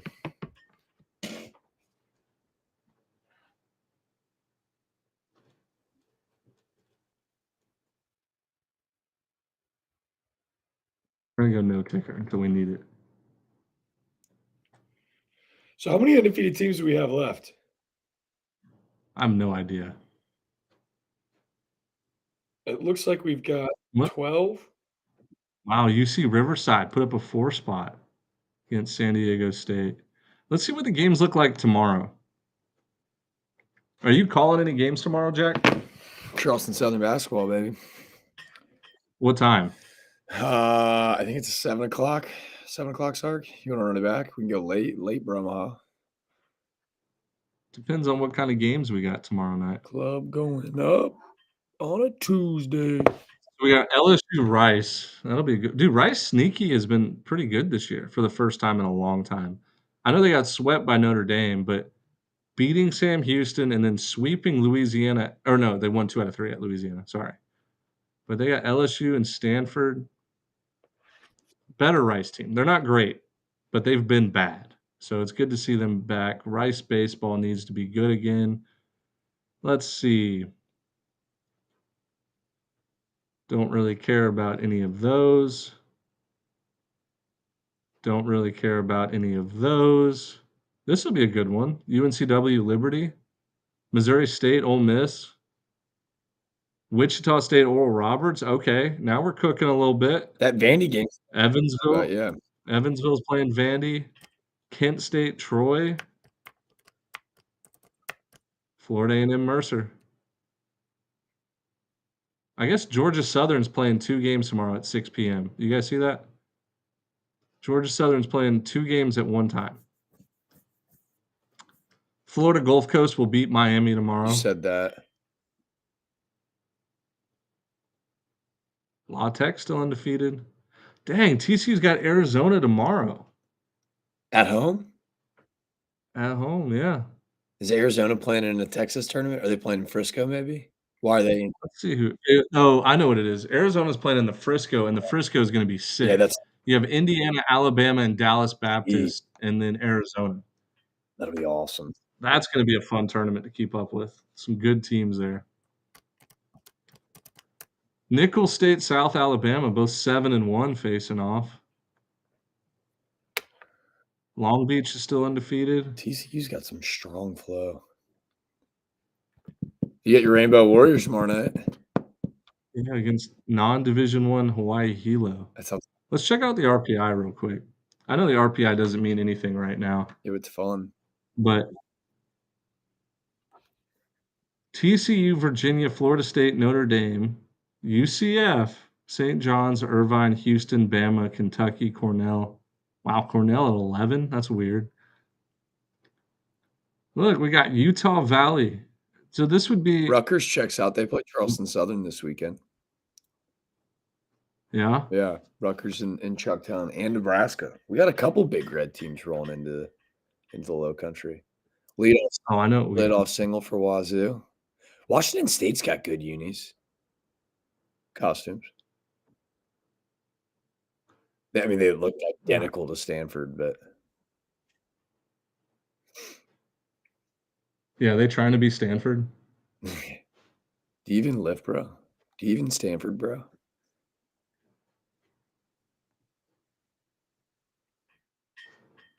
I know that the club's going up on a Tuesday, but can we put into the universe that we will not be going 6 hours tonight?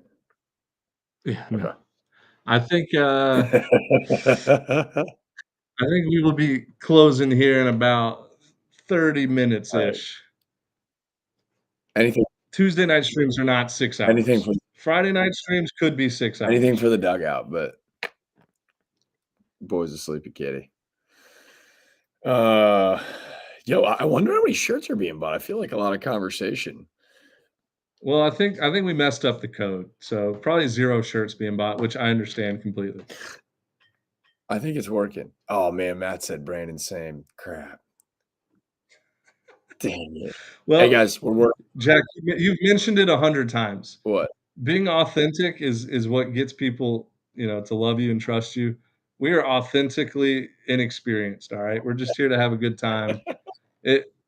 We're trying to do nice things. We're really trying, to be honest, guys. Like, we want this to be fun. We're not in it to get rich. We wanna make you guys happy. And I've said it 100 times, but we ain't perfect. Yeah. I'll tell you that. But chat, just know we're gonna make sure you get them. Avery, I promise. Don't give me the shake my head. Don't shake your head. It's okay. We're gonna get you. I promise. Everybody just Venmo Demetra, and we'll just get the shirts printed and I sent to you. love that. Dude, how cool though. Hey, I do want to say thanks. For everyone that's joined, that stuck around with the boys. This is fun, man. Oh, dude, this is my favorite thing that I was we gonna do. say I'm addicted to this. This is so fun.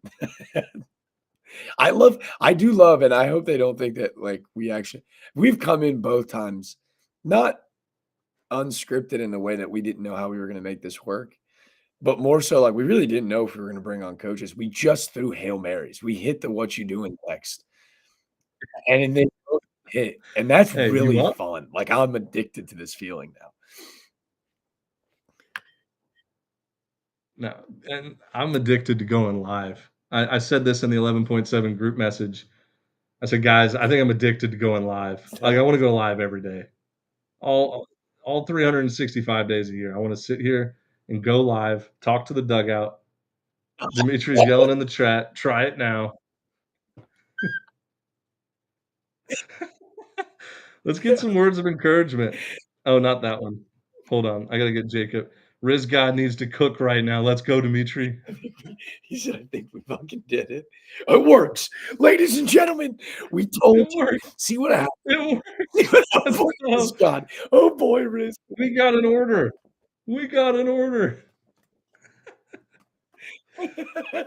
Hey, shout out to Rizz God, Demetri.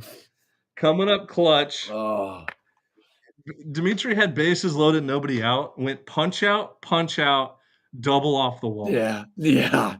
God, it's massive. Riz God W. We wore it on the sleeve. We were straight up honest. And guess what? It worked. Yeah. It worked. Rizz God Granny. Rizzy. Rizz God's over there slurping down the Modelo's, and he's probably like, "Oh my god, I don't know what to do." I think it was Brandon. Who called them the Diet Millers? Oh, who was That that? was funny. That's unbelievable. What a night. Club Bromaha. We gotta send Coach a couple. Oh, We yeah. gotta send the boys a couple. Uh-oh. Uh-oh. Oh no. Oh no. If it's fair foul, fair foul. That's hitting 900 feet. I just got to it. This pitcher has giant ears. His ears are 4 inches long. Yeah, well, I gotta tell you, that ball, I don't know if that's a practice facility or what. We're gonna have a conversation. Well, gentlemen, it's a no doubter. He hit it Oh my 480. god, dude! I just saw it. That was foul, but Oh, that went 500 feet. was it foul though? Yeah, it was foul. I'd love to see a track man on this guy. Good for him for not pimping it. This ball was I just died. worse. Hey, Lupton, what is that? Your football facility? It's got a fucking dent in it. Or is that for baseball? That was definitely foul, right? I don't think so. We're gonna go take another look. I think it's fair. I'm sitting. I got a good angle on my TV.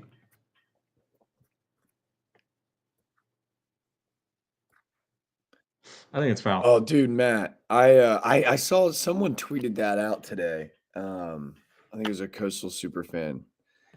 I can't remember who tweeted. I want to make sure I give the right credit to credit's due. But I think Coastal had a ball today that like landed so obviously foul. Yeah, they called it a home run. I watched it. Yeah, was it bad? Loved it. Indoor practice facility. Indoor drinking facility for baseball. Yeah. Well, it's got a hole in it now because that was a monster.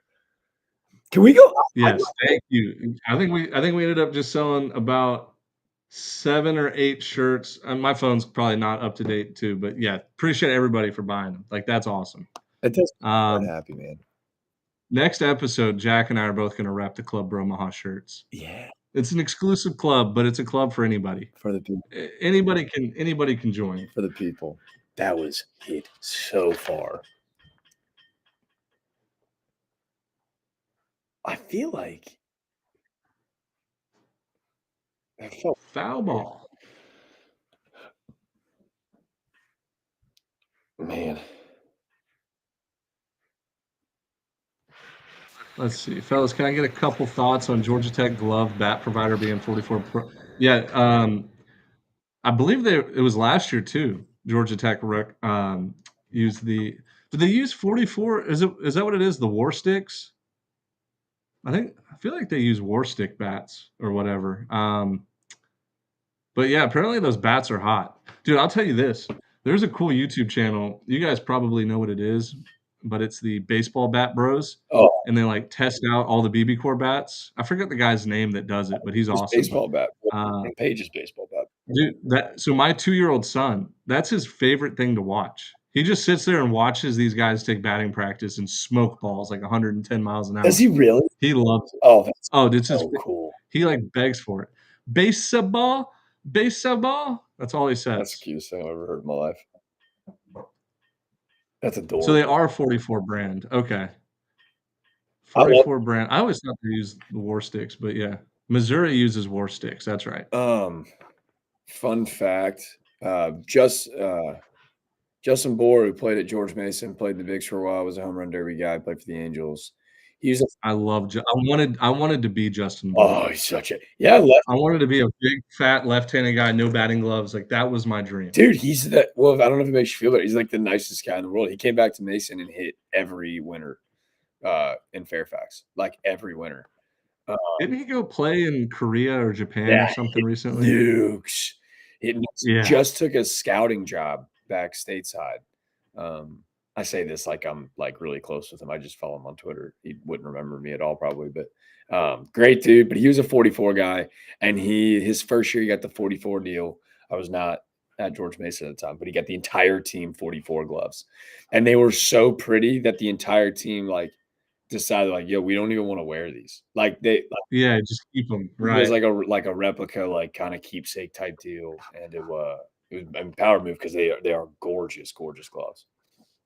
Do you guys want to hear a funny story? This is for the chat only, for the 57 people. I don't know if I've ever said this publicly, but when I was at Mercer, my first year there was 2016, and Kyle Lewis won the Golden Spikes, right? Like, he was the number 1 player in the country. Crazy that he won it at a mid-major. But what makes it more impressive, his like 20 homers and he hit like 400 or 450 or whatever it was. We got a deal with Adidas. So we had to use Adidas gloves and Adidas bats. And they also supplied us with Adidas wood bats. And I still have a couple Adidas wood bats in my car.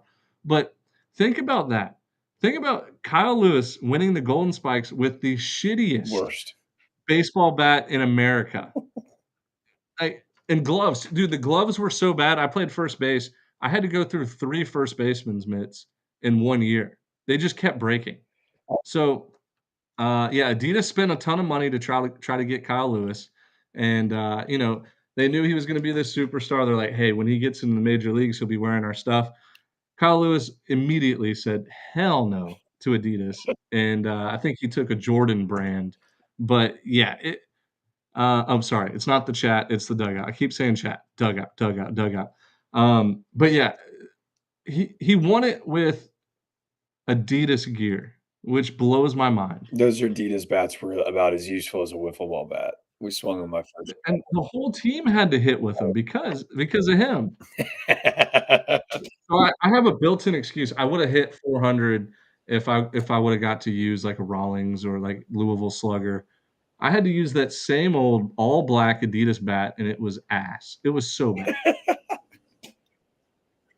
Oh, we got a 3-leg Adidas stinks, dude. Adidas fucking stinks. Yeah. Dude, they're the worst baseball company of all time. I just came in here to say one thing. 20% off is for the people because our margins are negative. Our margins are negative. We are losing about 30 cents per shirt.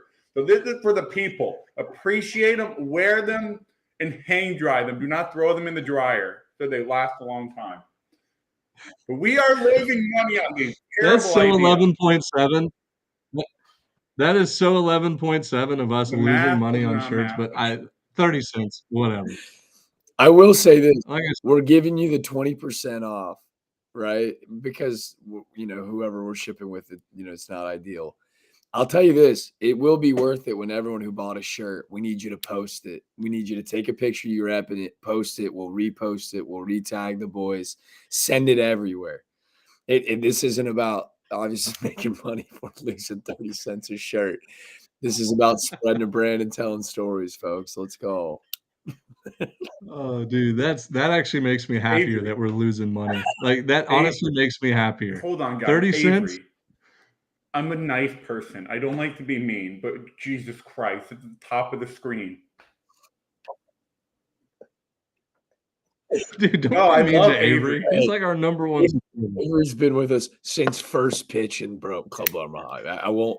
Avery's been in the waiting room since Friday night. Bromaha. Yeah, facts. Bromaha. Bromaha. I can spell. I can't do math right now because our margins are negative, but I can spell. It would be funny if somebody someone bought 10,000 shirts and we ended up losing I don't know, $3,000. Oh, Brandon. Beautifully said. Looking up divorce lawyers Send the now. braid, baby. Oh, that's awesome. Hey, by the way, before I head out of here again, let you guys have the show. No, that's the wrong comment. Why am I? Oh, yeah. Everything, the shirt take about a week. It takes about 3 days to print or whatever and get the shipping out. So you should have it in a week. Oh man, what a block! Defend the Dick, Florida State, they're Defend nice the Dick, material, and the too. Frog are definitely going to be two of the next couple shirts coming out soon.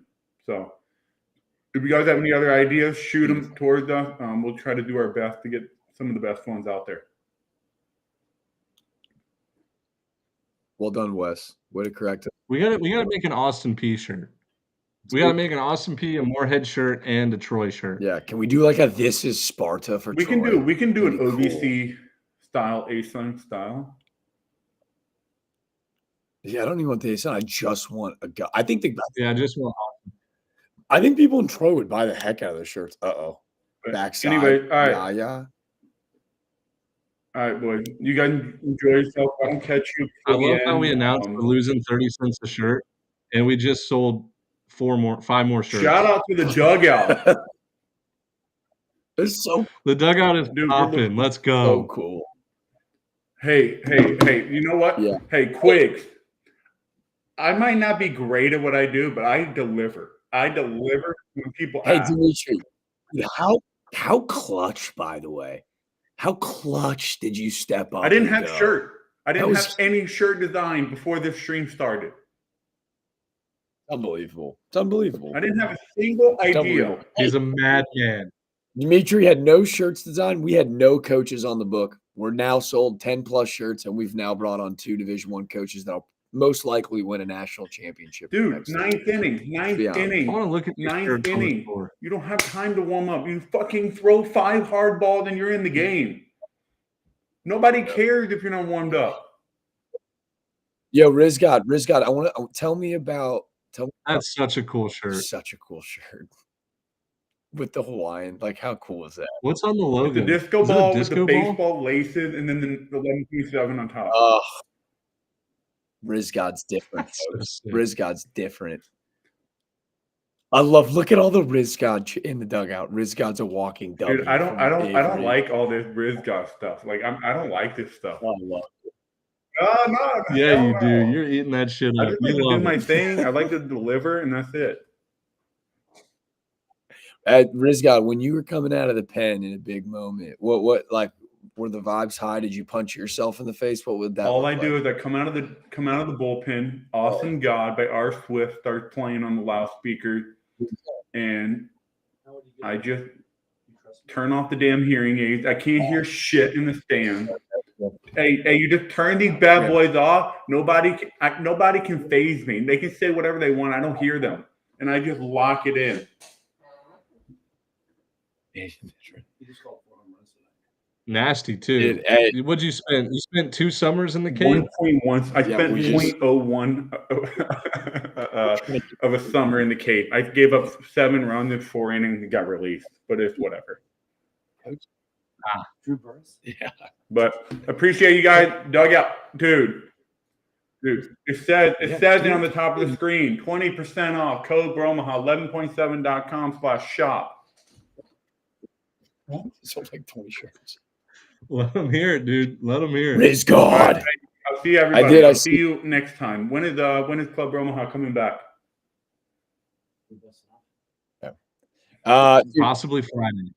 Friday, we could go live from Houston. TCU, the dead center, deep fly ball, about 395, 5 feet short for out number 1. I'm going to be in Houston. I'm going to be in the H Friday night. Texas-LSU from Minute Maid. We could go live Club Bromaha there. That's big time.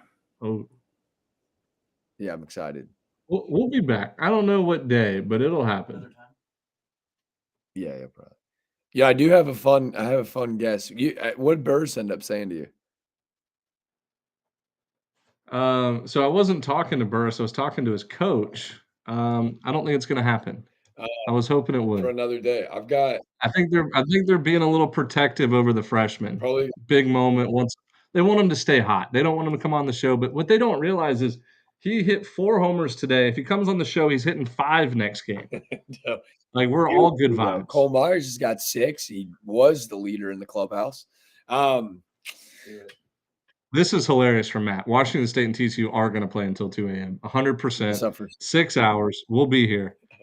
Well, if that's the case, I've got the guy, my pops, the ultimate storyteller, really tight with Andy Demetra, the voice of the Georgia Tech. He called all 4 home runs tonight. We could get him on if need be. He's ready to go. Let's do it. Let's bring him on. All right. Yeah. Here's the thing. You got to ask him. I just sent you.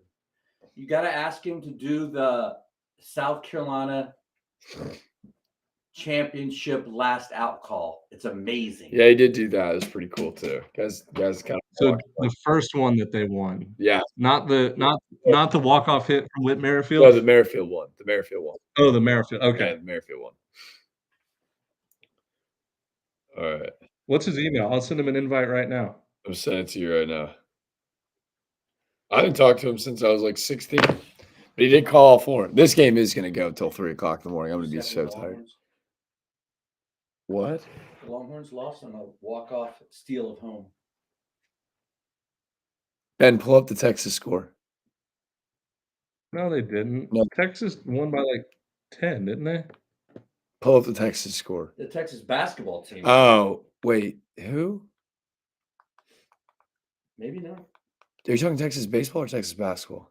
For those in the dugout, my pops has walked upstairs. We're now talking Texas sports. And for those who have been in the dugout know that I've got quite a bit on the line for Texas baseball. Are you saying Texas baseball lost on a wild? It was an old one. I don't know. Was there a walk-off steal of home? If Texas lost on a walk-off steal home, I have to piss in front of all these people. What I don't, dude, Texas won. I know they won. They were by like Avery. Thanks. I was petrified. Damn. My balls were in my throat. He must have been in the dugout listening, just trying to scare me. Oh, I'm pretty sure they won by like 10. Yeah, they won 15-4. Thanks, Avery. That's from last year, I'm being told. Oh. Yeah, I don't invest my money on here. I just guarantee to piss myself, and I go with the highest. Yes. Yeah, guarantee. Wow, that would have been a bummer. Clean up your piss when you piss. Oh, all right. You still have Fullerton, dude? No. I didn't end up taking Fullerton. Why do people do that? Why do people repost stuff on Twitter just because they know it's going to get some clickety-click clicks? Yeah, that happened earlier today. Somebody was posting like the Michigan-Louisville snow game today. It happened 2 years ago. Why? Why do people do that? I don't understand. I don't know. Oh well. Wow, Riverside was a good bet. Somebody in the chat said that they were plus 290, I think. Southern Cal. Didn't somebody in the chat take Riverside plus 290? Mark Cunningham got thrown out of the game. Damn, yeah, this game's gonna be forever. I don't know. Avery had UC Riverside. Yeah, Was that a 20-1 guy again? that was Friday. He had that 20 to Yeah, 1. no, yeah, but he had another one tonight for $1. Yeah, it's this account. Baseball quotes. They've gone back in the archive to try to get engagement to make $2. Oh, do you guys want to? We'll spoil some secrets for you guys. So our like I said, we're super transparent on this show. Let me pull it up real fast. But if you guys want to know how much money we make on Twitter, we made $149 and some change from our Twitter account. So Avery's not wrong. I think we got like dozens of millions impressions. Like somewhere in like the 12 to 14 million impressions over like the 2 weeks.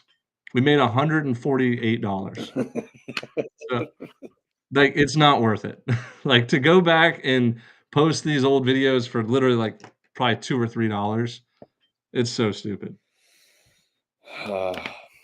Silly. This guy's about to have his first collegiate hit and bomb in one swing.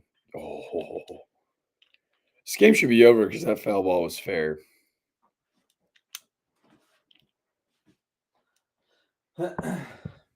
He's taking hacks. Dude. Yo, Matt talking about Elon. Is Elon still playing too? Who did Elon have? I just saw that. That was a fun matchup. Who'd they have today? Yeah, it's a Elon played they were underdogs, but slightly. They were on the road. Elon's a team that lost some dogs. But maybe UNCW? Were they W? No, that's a conference game. Oh, you're right. UNCG. That's who it was. That's a fun game. Shea Sprague, who gave up the game-winning hit in the ECU game, was an Elon guy. It was like a 3-year Friday night starter. It was so good. They brought him to the back end for that North Carolina game, but wait. Avery has a 23-leg parlay that's still looking. How many legs have hit? All right. Avery, I need to know what you have left because I'll root my heart out for it. That was gross. The chat and the dugout needs to know what you need left because that's where my focus is going to be. 23. I want to know how you go about cooking up a 23-legger. Do you think? I'm sure FanDuel probably laughs at you, Avery. To be honest, they're like, "This kid's throwing another 23-leg parlay." What? I don't even know if I could click 23 different times. Like, definitely not. That's crazy. What do we need left, Avery? Whew. UF was on it. Oh. FanDuel loves me. Yeah, Nick says, was Florida on that slip? Avery probably had like 4 different 23-leg parlays. Hey, Avery, Avery, promise me that if this 23-leg parlay hits, you don't use all the money at our store and make us lose money.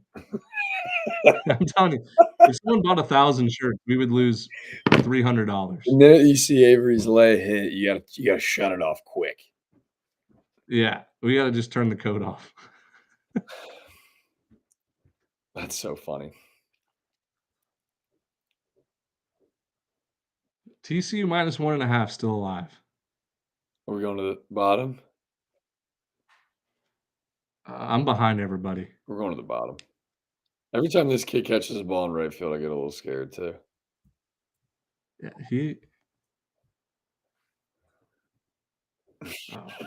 can of corn, easy money. Pepsi and a can of corn. He said he just got it. All right, we need Texas Washington money line. So I think that's Washington State. UC Riverside, USC spread. Is Texas still playing? I thought that was over. Yeah, I don't have to pee. Texas is over. Texas, that was an easy win. Well, What's the spread for USC? Like +1.5? they were favored going into that game. Southern Cal was, I think they were like a +130 guy against Michigan. I know they were the favorite over Michigan though. Michigan's not very good this year either.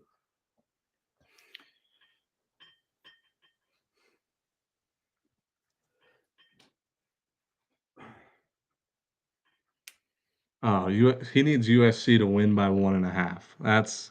That ain't happening.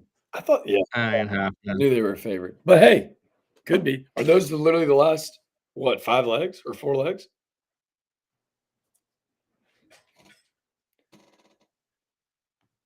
I agree. Yep. We need a base run. Dude, you guys keep buying these shirts. Let's go. They bought another one. Dude, I think there's been like 4 more in the last 2 minutes. Yeah. Let's go. I'm gonna buy one for Skylar and Brady and Coach Fanning. No, we'll take care of them. We will take care of them. How about the fact that he had a Diet Mountain Dew on? He had a Diet Mountain Let's Dew. go. He had a Diet Mountain Dew on cam. He knew what he was doing. Pulled it. He knew what he was doing. Hey, Loa, appreciate it. Love that. I got the notification that we got a shirt. We going broke in the store tonight. Yeah, Rice is better this year, Matt. They're better. I believe in Coach. They still I suck. believe in Coach Cruz, though. I do believe in Coach Cruz. I feel like he's building it, right? Oh, is this from a question? Has an all-time program fallen off as hard as USC? Okay, that's where I thought he was just asking about Rice. Yeah, no, Rice has got to be in that conversation. Look, I love Arizona. Can you make an argument though for like a school like Rice? Like it would be harder to do. Not to say that they don't have as much money as everybody else, but like in this new era of college baseball, like it'd be a little bit harder to sustain. Whereas Southern Cal, year in and year out, you know how much like your budget's going to look like. Yeah, those privates. So basically, what happened, and this is kind of my interpretation of like why those private schools or like smaller schools used to dominate baseball in like the 90s, early 2000s. It was kind of what Vanderbilt was doing with like the scholarship limit. There's need-based scholarships that these schools could give out. Like Rice could give out more scholarships off of like need-based since it's so expensive in their private schools. Same thing with Stanford, Vanderbilt. So they kind of got around the 11.7 scholarship limit, Right. and that's why they were always super good. But now with like NIL, transfer portal, it's a lot tougher for those schools. So like just have that competitive advantage. Yes, yeah. Dude, Peyton Tolley's in the box right now. He looks so terrifying. Dude, he is huge. Oh, wait till you see his eyes. Look at his eyes really quick. He is terrifying.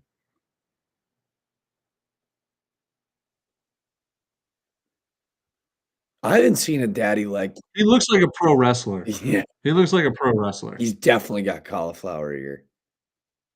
Dude, how about 3-0? He takes a daddy leg kick. Wait, somebody remind us to tweet that out. Peyton Tolley has cauliflower ear. That might need to be a T-shirt. Hey, Lupton boys, the Lupton Drinking Club. You guys have free reign to that shirt. If you want to make a Peyton Tolley has cauliflower ears, just because of the way his face looks, go for it. I'll buy it. Yeah. I'll buy the shirt. Can't hit a breaking ball. Trouble with a curve. Peyton Tolley, go ahead and make that a shirt too.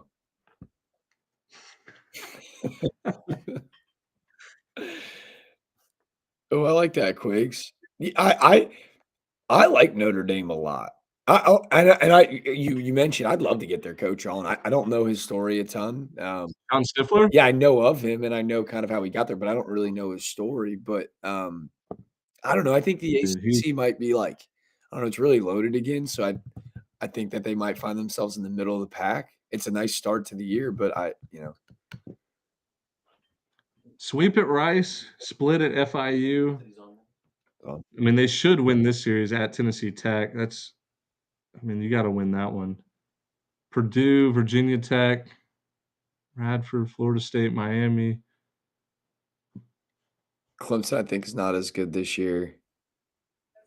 Pitt, Louisville. I think they can. I think they can make a regional. I like that. Like as a 2 or 3. I don't know. I mean, I don't think they'll host a regional, but so the thing with Notre Dame. So Sean Stifler comes in after Link Jarrett, takes off to Florida State after they go to the College World Series. But Stifler was at VCU, and I think they made 5 or 6 regionals in like 6 or 7 years. They had a few like top draft picks. Yeah. Tyler Locklear was one of those guys. He's a big development coach. You have coaches that recruit well, and then you have coaches that develop well. And he's always been big in the development part and has a good reputation. That's how he got the job at Notre Dame. So this is year 2 for him. Year 1 was a big disappointment, but he lost everybody. I mean, their whole team left. Yeah. So Notre Dame this year should be okay. Goal is to make a regional. Now in 2-3 years, they might be back to Omaha caliber. I think Sean Stifler is like one of the best out there. Yeah. He speaking for someone who got their tail kicked by them yearly, I think you're right. Like Locklear went in and played really well right away. So I think Notre Dame, with the money that they have from a budgetary standpoint, like they can go and get high school kids and bank on them coming back because from a collective standpoint, they'll be able to take care of their own. But if you want to talk some ACC baseball, Ben, I think our guy might be waiting in the chat. There might not be anybody better to talk about the rise of a team that's rocking and rolling in the ACC than Georgia Tech, Mr. Demetra, an icon, a legend, and a role model for me. Good to see you. This is easily the most overwrought introduction I have ever had of any interview that I've done in my career, Jack, and I thank you for that. And I'd like to point out I might be the first person ever on the history of this particular podcast, past, present, or future, who actually has called games in my broadcasting career with Jack's dad. So we are breaking new ground here in this interview. No. Yeah. Oh, yeah. Wow. Really? Oh, I knew the legend Dean Stevens well before I heard of the young legend Jack DeLongchamp. Let me tell you, folks. Jack will tell you, we used to call high school TV football games Friday Night Rivals in Charleston, South Carolina. And I tell people this with all sincerity. Those games, Jack, that I called with your dad, some of the most fun I've had in my broadcasting career. Had an absolute blast with him. Oh, yeah. That's so cool. Guys, for those that are listening along, he did just call a guy hitting 4 home runs tonight, but we're kicking it back to we're kicking it back to Chucktown football. We're Skull and Stratford. We're battling it out. Let's go. Got to take some warm-up tosses in the pen before I come on and, we talk what we're actually here for. I love it. No, I love it. It's good to see you, sir. It's been a long time. This is Ben Upton. Ben's the man in college baseball. We've got some loyal college baseball followers and fans that, without question, heard your voice tonight, sir. Yeah, that was something. I cannot say when I walked into the ballpark on a Tuesday afternoon that I'd be walking out having witnessed something that had never been done before in the history of Georgia Tech baseball. When you think of some of the guys who come through that program like Garcia Parra and Veritek and Teixeira and the list goes on, none of those guys through every era and every bat spec of college baseball had ever hit 4 home runs in a game. And Drew Burris goes out and does it in his 8th career game as a Yellow Jacket. So it was a sight to behold this afternoon. Yeah, it was one of the coolest things for me to watch. I got to see Drew play probably age 12 through 16.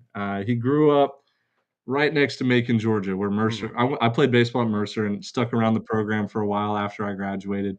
And he used to always come to these Mercer hitting camps, right? And immediately you see him and you're like, oh my God, that kid's talented. Like he's 12 years old, but he could be playing with 18-year-olds. And, after I moved away from Mercer, I was expecting this kid to get drafted And I look and I'm like, oh, he's going to Georgia Tech. Like, he's turning down these MLB teams and he's going to Georgia Tech. And in my head, I'm like, he might hit 30 homers as a freshman. Like, I was really thinking that. I think I said it on the podcast preseason. I was like, watch out for this kid. Like, he is a freshman All-American, almost guaranteed, maybe freshman of the year in the country. And he has not disappointed one bit. I mean, this kid is flat out stud. And I mean, his ability to, for his size, 5'8", maybe 5'9", 190 pounds, and have that kind of whip with his swing and the power, you can't teach that kind of stuff. So the Yellow Jackets are back. They look good. I've been impressed with their pitching this year as well. So you have a treat on your hand. This I team's hope going to be so. good. Yeah, and obviously everything's on an accelerated timeline at a program like Georgia Tech. So missing the NCAA tournament last year, you knew that they, now that anybody within the program or outside of the program was going to have the patience for a slow rebuild. And so it's very interesting to see how they address their needs in the transfer portal this offseason. They loaded up on a lot of high OPS guys. So it's interesting, Ben. One of the conversations in preseason was that there might not be the same power level to this Georgia Tech lineup as we've seen in the last few years when they were among the national leaders in home runs and runs per game. And lo and behold, Drew Burress is leading the nation now in home runs and hit 4 today versus Georgia State. But, they're an older team. They got a lot of collective combined starts that they brought in among position players in the portal, a lot of whom have settled into everyday roles. I think the big question mark and the thing which probably has held them back from maybe going deeper into June these last several years has been their quality pitching depth. And I think they're still kind of discovering who they are and what they've got. But obviously it's been promising so far. And I'm excited to see Cam Hill, who's one of the top pitchers in the Cape League this summer, get the ball on Friday night for a big series opener with the Georgia Bulldogs. Should be a lot of fun. And but yeah, Drew Burress has definitely been stealing the show, all 5'9" of him. And yeah, he just absolutely launches him. It's a sight. Are I'll you have on the the Friday call this call. weekend? So I All love 3 what they've games? done now in repackaging the regular season series with Georgia, taking after South Carolina, Clemson, and some other teams now, where they do 3 regular season games, 1 home, 1 road, 1 neutral site game. So we'll have the call in Atlanta on Friday for ACC Network Extra. They'll play in Athens, and then the neutral site game, which raises a lot of money for Children's Healthcare of Atlanta. They play that at the Cool Ray Field up in Gwinnett, Braves AAA Park. Nice. No, yeah, that's you're right. They kind of went after, or not what they absolutely kind of copied the South Carolina Clemson series there. But I think that's good because back when I played against Georgia and Georgia Tech, it was always they played in the midweeks. They played Tuesdays. The games didn't matter as much. And like this deserves to be a weekend series, not only for college baseball fans, but the people in and around the part of Georgia, because those games sell out. There's tons of fans. Parents bring their kids, and it's just a good environment. All 3 stadiums are beautiful too. So I've loved what they've done there. Yeah, the one compromise they had to make in shifting it to a weekend series was they used to always play the final game of the season between those teams at the Braves ballpark, Truist, Turner Field, and that's no longer an option now. But I think for seeing good on good, can't do any better than playing when they do. Yeah. Man, that's so exciting.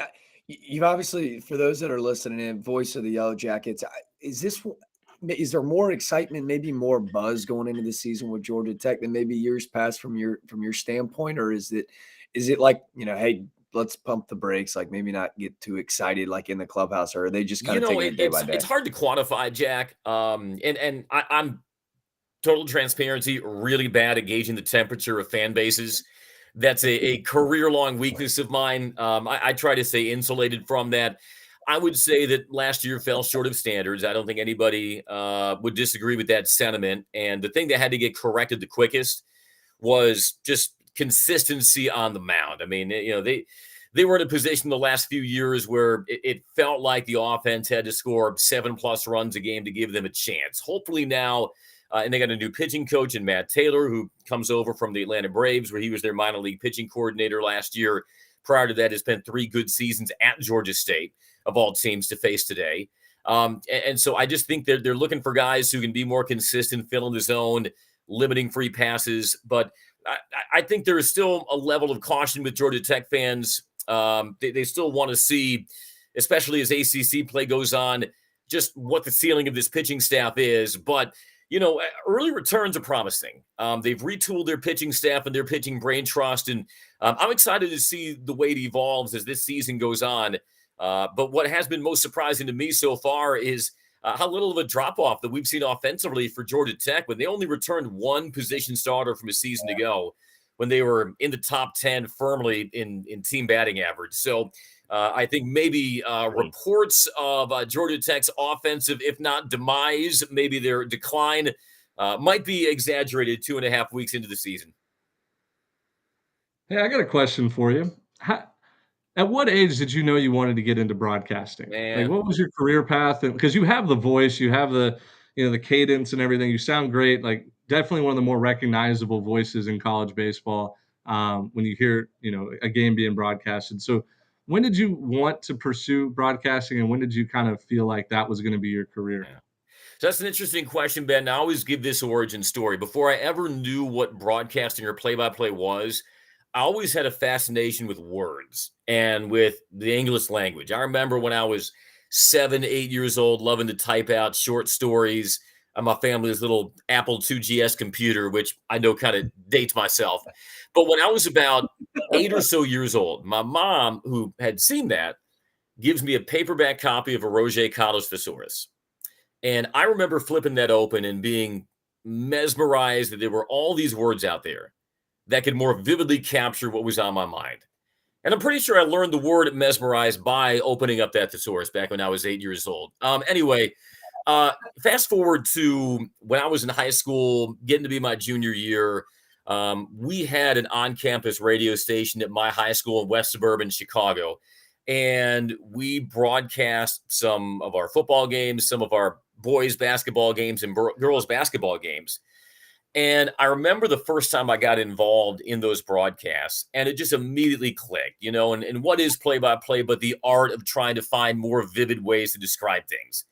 Now, that radio station that we had at my high school, the signal probably didn't stretch past the parking lot, but to me, it felt like I was broadcasting a World Series game or an NBA Finals game or a Super Bowl every time I was on the air. And so I think that's when I knew I caught the broadcasting bug, that was something that I wanted to pursue. I always tell people what we do, it's kind of extemporaneous art, we're, kind of skydiving without a parachute, and we're trying to find the way to accurately, artfully describe things with no second take, no delete button.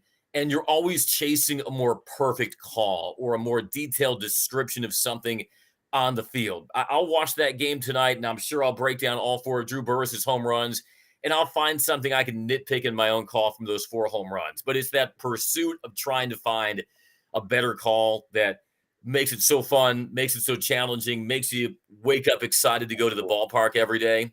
So, and you can tell I'm a broadcaster because I cannot tell a story in a short window of time. So there you go. There's my official origin story of me in broadcasting. I want to piggyback off of that question, off of that answer. Do you ever get tired of hearing your voice? If that makes sense. Like, as a podcaster or someone that does a live YouTube show, sometimes I'm like, man, I hate hearing myself talk. And I think a lot of people can relate. They hear themselves for the first time on like a microphone or on a video or whatever. And they're like, do I really sound like that? Has that ever gotten to you where like, I don't want to hear myself talk. I don't want to watch this replay of the game and break down stuff. Or do you love it? Yeah, I think that's probably individual to each person, how self-conscious they may be. But yeah, even broadcasters, they'll listen back and go, oh, my voice sounded higher, or it didn't sound as full-bodied as I thought in watching the replay. So yeah, broadcasters, some of us do still go through that range of emotions as well. That's kind of natural, and that's part of what you signed up for, I guess. Okay, cool. Ben, I'll tell you this, because I've been learning this craft, right? Been around storytellers my entire life, but I used to go to high school football games and listen to him and my pops tell stories about, these kids that no one knew about, but they like brought to life so elegantly. So for the last year, like there are guys that I like tune into, and this is one of my guys where it's like, all right, cool. Like as you mentioned, Mr. Besh, I was like, man, it is so process oriented. It was the first thing that I found since I got done playing ball because I was not a good college player, but it was this ever like constantly evolving effort to try to perfect it. So that's what's so fun about like tinkering it for our not only college baseball fans, but he's got an all-time call this fall. Georgia boy. Tech, Miami football. Oh, do you remember that Yes, game? is that the one I where probably Miami blacked out should a have little bit. They I should did have at need least. the yeah. Okay, I remember the game. Yeah. Yeah, that was fun. There's nothing in the broadcaster's playbook or the broadcaster's manual to prepare you for that kind of moment. So you just kind of ride the emotion of it and hope that you can capture it properly. But yeah, that is I've done this now for 20 years. I could be doing it now for another 60 and probably never broadcast a game with that type of ending. It was so good. I used it though because I'm curious. Do you have a favorite all timer? I feel like I might know the answer, but do you have like one that sticks out that you're maybe most proud of, or most fondly Yeah, it's probably reflect the on? answer you're thinking, Jack. So for the people who don't know, this is my 7th year at Georgia Tech, and prior to that, I was at the University of South Carolina for 7 years, calling their baseball, calling their men's basketball. And my very first season calling South Carolina baseball was 2010, which happened to be the year that they win their first College World Series title, which, I found that when calling a national championship, great way to endear yourself to a fan base. Just do that in year one. They tend to give you a little more of a margin for error, I suppose. But Yeah. so we were out in Omaha at Rosenblatt. That was the last year that they played the College World Series at Rosenblatt, and they walk off UCLA in Game 2 of the championship series. Whit Merrifield got the game-winning hit. And I can probably nitpick a little bit that call that I had of the game-winning hit, and Scott Wingo, who has been an assistant in college baseball at South Carolina and Notre Dame, and I think he's at Manhattan now. He scored the game-winning run. And so I guess with time, Jack, I'm probably proud of the fact that Gamecock fans still remember it, that they can still quote it, and that it kind of, I was fortunate that I was able to capture a moment that you knew meant so much to so many people, and that you at least did justice to the moment for those who've been fans of that program for far longer than I had been at South Carolina. So there was a lot of relief in that. There's a lot of gratitude that you have the opportunity to call something like that, because some of my favorite listens in the business, they've been affiliated with their school or their franchise for 3 and 4 decades, and they never had an opportunity to call a championship like I was so blessed to have in year one. So it's probably that final call of South Carolina's first national title back in 2010. That's one that I still cherish a lot. I'm so grateful that I could have that opportunity.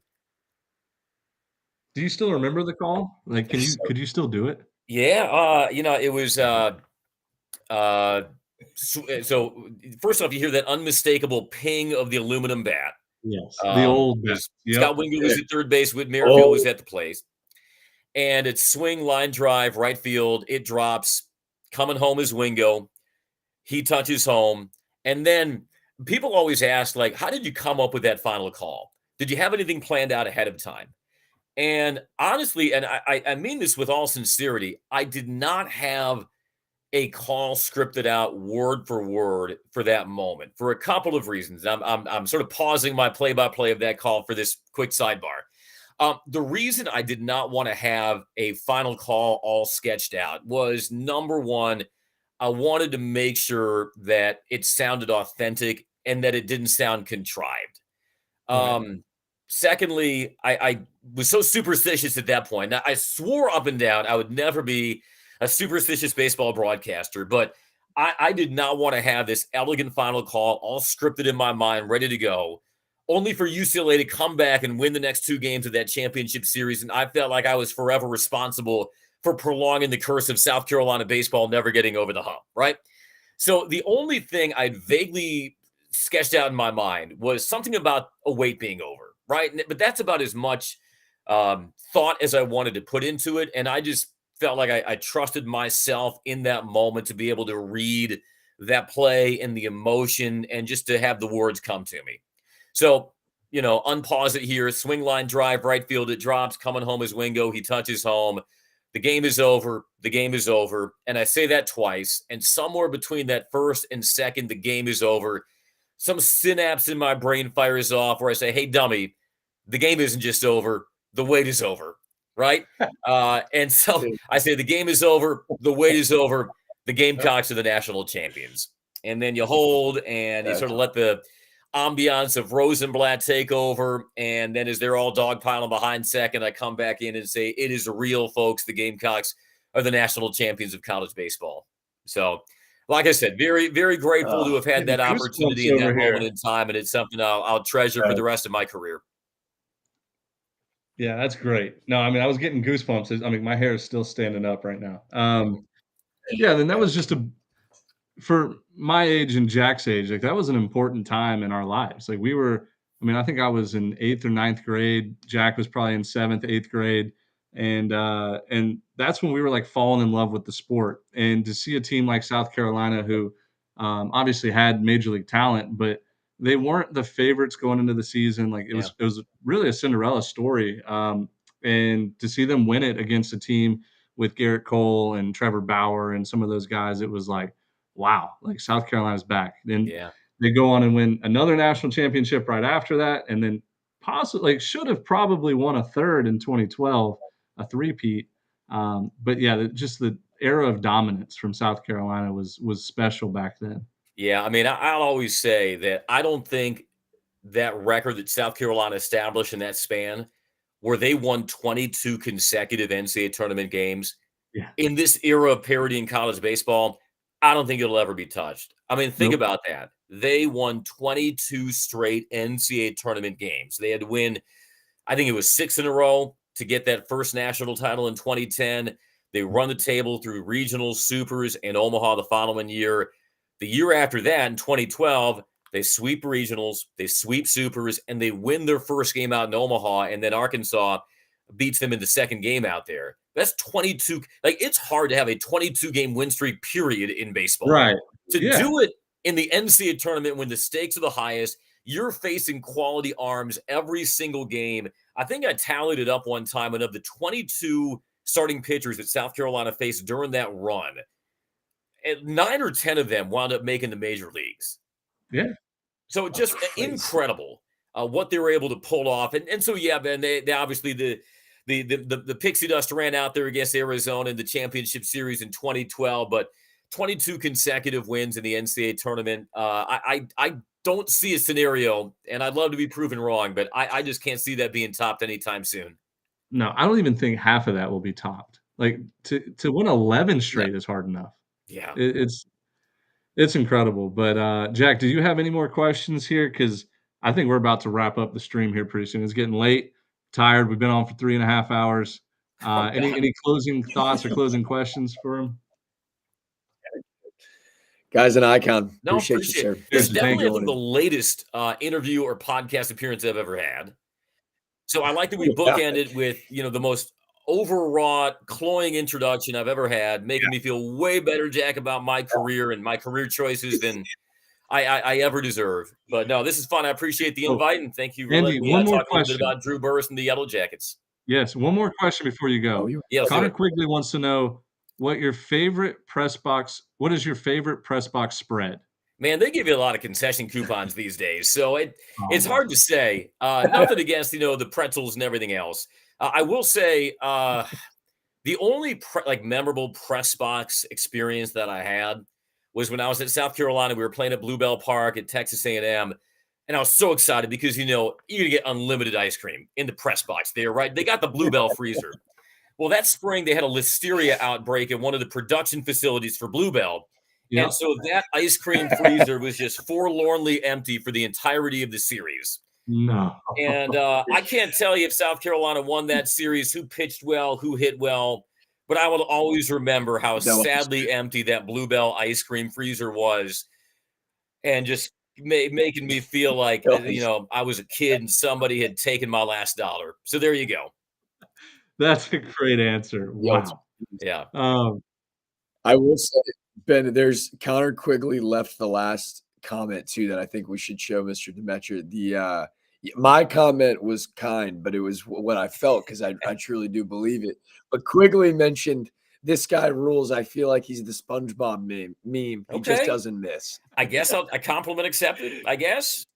Yeah. Spot on. Yeah, I think it's nicer Let's than what I do it. said, to be honest. Let's see. I will say, truthfully for Connor, like the press box spread at the SEC tournament at Hoover was always great, which made you feel a little better about the fact that you were at the end of an office mall in 95-degree weather on the surface of the sun in Hoover. So, truthfully speaking, that was probably my favorite part of the experience in Hoover. Was they always served you good food. There you go. Perfect. Well, Andy, thank you so much for joining us. And last minute too, highly respect that. But enjoy the rest of your night. We'll be tuning in for a lot of Georgia Tech games this spring, and best of luck. Man, I tell you what, a second generation DeLongchamp that I get to spend some of my broadcasting career with. I'm a lucky guy. He's a beast. Jack Appreciate you, sir. he's a beast. Gotta be. So, Iron Man. Appreciate you guys. yep. Thank you. All right, see you guys. Thank you, sir. Looks like TCU just walked it off too. 2 outs. They did not want to win that game. They absolutely did not want to win that game. What happened the play before? The dugout, fill me in. People were talking about how they So they blew it or something. They go punch out, and then dude hits an absolute leaner to the outfield that looks like it should have been a sac fly, and they just didn't send him. Oh, outfielder was playing in? Dude, that was a fun interview. Well, that guy's a legend. Dude, my pop set it up, man. We shout out to the Diener, but he is he's so good. How about the World Series story? That I wanted to tee that one up because I felt like the boys would appreciate. But that was killer. Dude, that's so cool. He probably got 2 rings, right? Probably got a ring in 2010 and 11. I would imagine, right? Yeah. Yeah, and then he got to call high school football with the Diener. Ben, I'm sorry to interrupt. Yeah, he's interrupting. I had to do it before I go to bed. Listen, we would be in some of the most far out places in Berkeley County, and this guy would show up after doing, getting ready to do USC the next day, Gamecock football, and we're doing Timberland versus Burke, and he was the ultimate professional, man. But I'm gonna tell you this, and this is a true story. One day he brings his dad up, and his dad, I don't know if his dad had ever sit in a booth with him before and watched him, man, but it was so awesome. His dad was so proud because it's just, he's just such a good dude. Yeah. And that's where it just was just kind of all flowed. Now I invite my dad to do Bromaha podcasts with me. That's how it goes. Well, it's a step up from CSU basketball. Yeah. A little step. Is your dad on the call tomorrow at CSU basketball with you? Are you on the call tomorrow with me at CSU basketball? I'm looking at my invites. I don't see it on my Outlook calendar. You'd think I would know. I got no clue, actually. I know. Well, I'm on the call. Let's go. Okay. All right. Appreciate you, dude. How about that? That was sweet. We painted quite the spectrum tonight. Yeah, we did. 2 head coaches and a professional broadcaster. Really cool stuff. I think it's time to shut this thing down. I'm tired. I'm exhausted. 11:30 Eastern. Before we shut it down, seriously, thank you to the chat. To the dugout. You guys were rocking tonight. We doubled our views. This was big time. But more importantly, this is the most fun I have. Being a dad is awesome, and nothing will ever take away being a dad. But when my son goes to bed and he's over there asleep, you guys are family. This is freaking awesome. Club Bromaha to the moon. We'll be back. We'll let you guys know. We'll give you a little 48-hour heads up, but don't know the exact date. Maybe this weekend, maybe next midweek. We'll figure it out. But y'all are awesome. Anything else you want to close with, Jack? Love everybody. Well, we got a last second Hail Mary from Mr. Thomas McCutcheon. He wants to know, do we send Club Bromaha shirts north of the border? He's in OL Canada. Do we? Yeah. Hey, Thomas, I believe the discount only rolls during the stream. Thomas, DM us on Twitter or DM my personal account at Ben Upton or at Ben_Upton5, or I think you can DM the 11.7 account. I'm pretty sure you can. If not, we'll get you a shirt up to Canada. I don't really know anything on the back end. Dimitri's not here. But yeah, we'll find a way to get you a shirt in Canada. Rizz God sleeping on the West Coast. The dugout showed up strong yet again. Ladies and gentlemen, we're just getting started. We're just getting started. And I've already fallen in love like 6 times. In love with y'all, in love with the peeps. Club Bromaha. Club was going up on a Tuesday. It did indeed go up. 100%. We'll see you guys sometime. We'll figure it out. We'll give you a heads up.